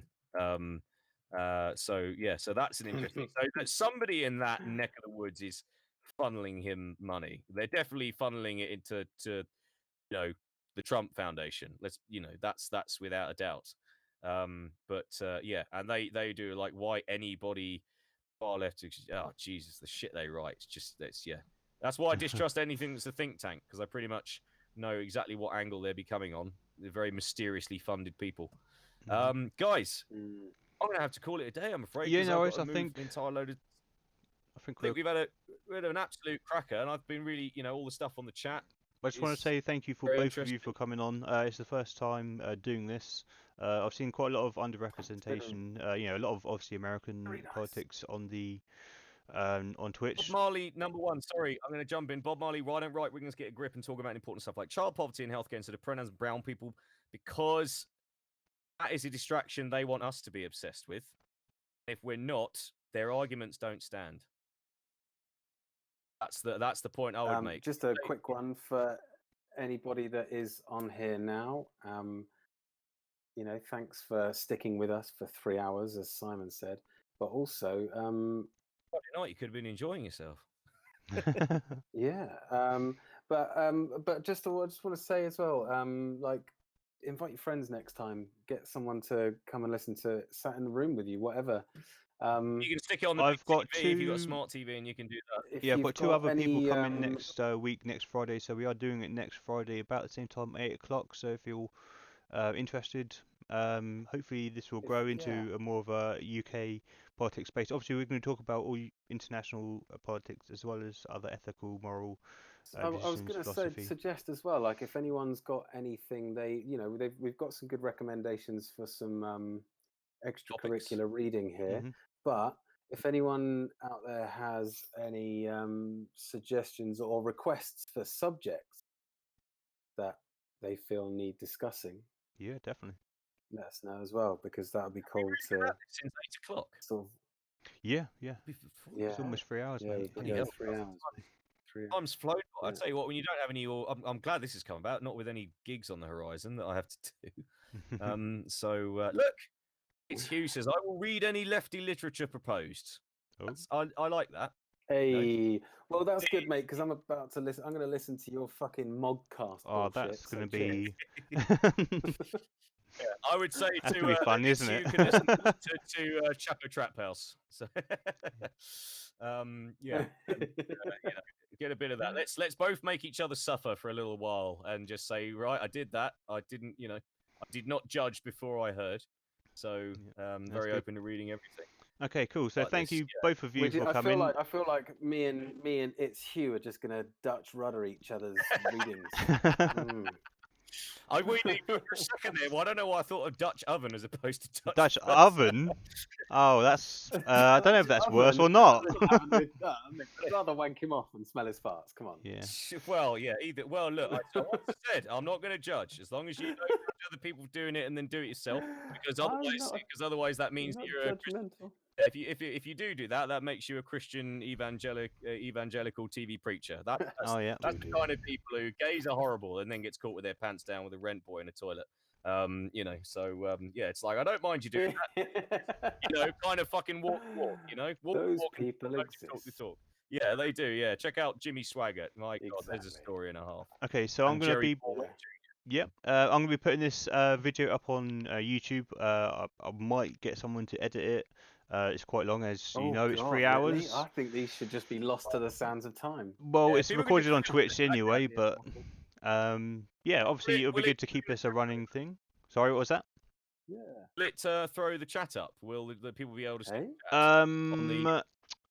I haven't figured that out yet, so next week will probably be a lot better set up. As you can tell, I've been moving things around and being a bit noobish in regards to that, but I'll try and get things a bit more professional. Just so it looks better. Got the transporter room from Star Trek. Bread book. Little Miss Chaos. What's the bread book? What is it? Yeah, what is Conquest the of Bread? Not aware of this. Sounds like one man. Conquest of Bread. I'm going to Google Conquest of Bread right now, and if that's if I've got a typo there, I'm coming after you, Little Miss Chaos. Whoever you are. Conquest of Bread. It does sound like one man's fight against gluten intolerance. Conquest of Bread is gold. They've got some in there. Conquest of Bread. There is a book called The Conquest of Bread, so she's not lying. No, and it's a real thing. The Conquest of Bread is an 1892 book by Russian anarcho-communist Peter Kropotkin. Kropotkin, sorry. Originally written in French, so he's Russian writing a book in French. He's already got points. It first appeared as a series of articles in the anarchist journal La Revolte. It was first published in Paris with a preface by Elise Reclus, who also suggested the title. All right, well, that's not a synopsis that I was looking for. So. No, and it seems to be something that everybody's open to reading. We've got It's Hugh, Little Miss Chaos, Pika there's got to be something in it. Steph, there's got to be something in that because all four of them are recommending it, and us three apparently have not read it. Yep. So maybe there's something in that. If they're all agree on that, it's got to be good. She got Hugh. It's Hugh. Got an A+ on an essay about Kropotkin and the difference with other anarchists. Well done, It's Hugh. Yeah, very nicely done. Yeah, nicely done. Yeah, send it to us. I have never gotten an A+ in anything in my life, so apart from getting got an A+ in French, and I didn't even like doing it, so that pissed me off because I should have taken it as a subject and chose geography and got an E. I think I got it in creative writing. Yeah, other than that, no. I got an A. No, sorry, I got an A in drama. So if I'm trying to reassert myself as a lefty dramatist, I'm probably not doing that much good. You're a little bit like an Oliver Thorne-looking slight person. I don't know if anyone else can see that. Oliver Thorne, Philosophy Tube. Oliver Thorne, British philosopher. I was told the other day I was working with a chap, and he said you're like that bloke off Black Books. Dylan Moran. Yeah, of course. Yeah, Dylan Moran. Yeah, without the glasses. And I think you're more like Danny Baker. Say it. Oh, do you know what? Not one of you has said John Oliver or Louis Theroux yet, and that's really nice. John Oliver. Yeah, I can see a little bit. That guy's far too good looking to look like me. Jesus, I know I've got the oil in the hair at the moment, but Oliver Thorne. Yeah, he's Thorne. He's quite a babe, isn't he? He's good. He is. Jesus Christ, he's beautiful. Look at him. Watch all of his videos, but I can't recommend Philosophy Tube enough. It is crazy good, and he makes. He's theoretics. Yeah, he's Philosophy Tube. Oh, I didn't know that. Oh, okay, right. Because I've heard of Philosophy Tube, and I didn't know. I wasn't putting the dots together on that one. Yeah. Everything's cited and everything. Yeah. It's nice to be called something like that as opposed to, hey, it's I willfully love that between. there's a. I'm going to click. Well, gotta be kind, don't you? Pixadopolis has It's all given about us love, a eh? link called thebreadbook.org. I'm clicking that link. If this is porn, I'm going to kill you. If This is is Penn Island. if this is meat spin, you'll be banned from the chat. Okay, Better I'm going to not read be the lemon synopsis because it sounds fun. All right, cool. The Bread Book. In 1892, an exiled prince from Russia named Peter Kropotkin published a book titled The Conquest of Bread. Oh, he was an exiled prince. Nice. In that text, Kropotkin outlined a vision for a free society that allows everyone to have access to food, shelter, clothing, and luxury. Fucking communist. In essence, No, the no book good. is an outline for a world without poverty or repression. The site is a place of Kropotkin's ideas. This site, sorry, is a place for Kropotkin's ideas to be shared. Why should I care? Blah, blah, blah, blah, blah. Okay, all right. So this is nicely Sounds presented. good. And, it's got the Black Lives Matter fist at the bottom. Boom. Actually, it's not.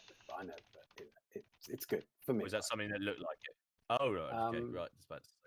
Yeah, I'd at the also be bottom, it's just interested got a fist.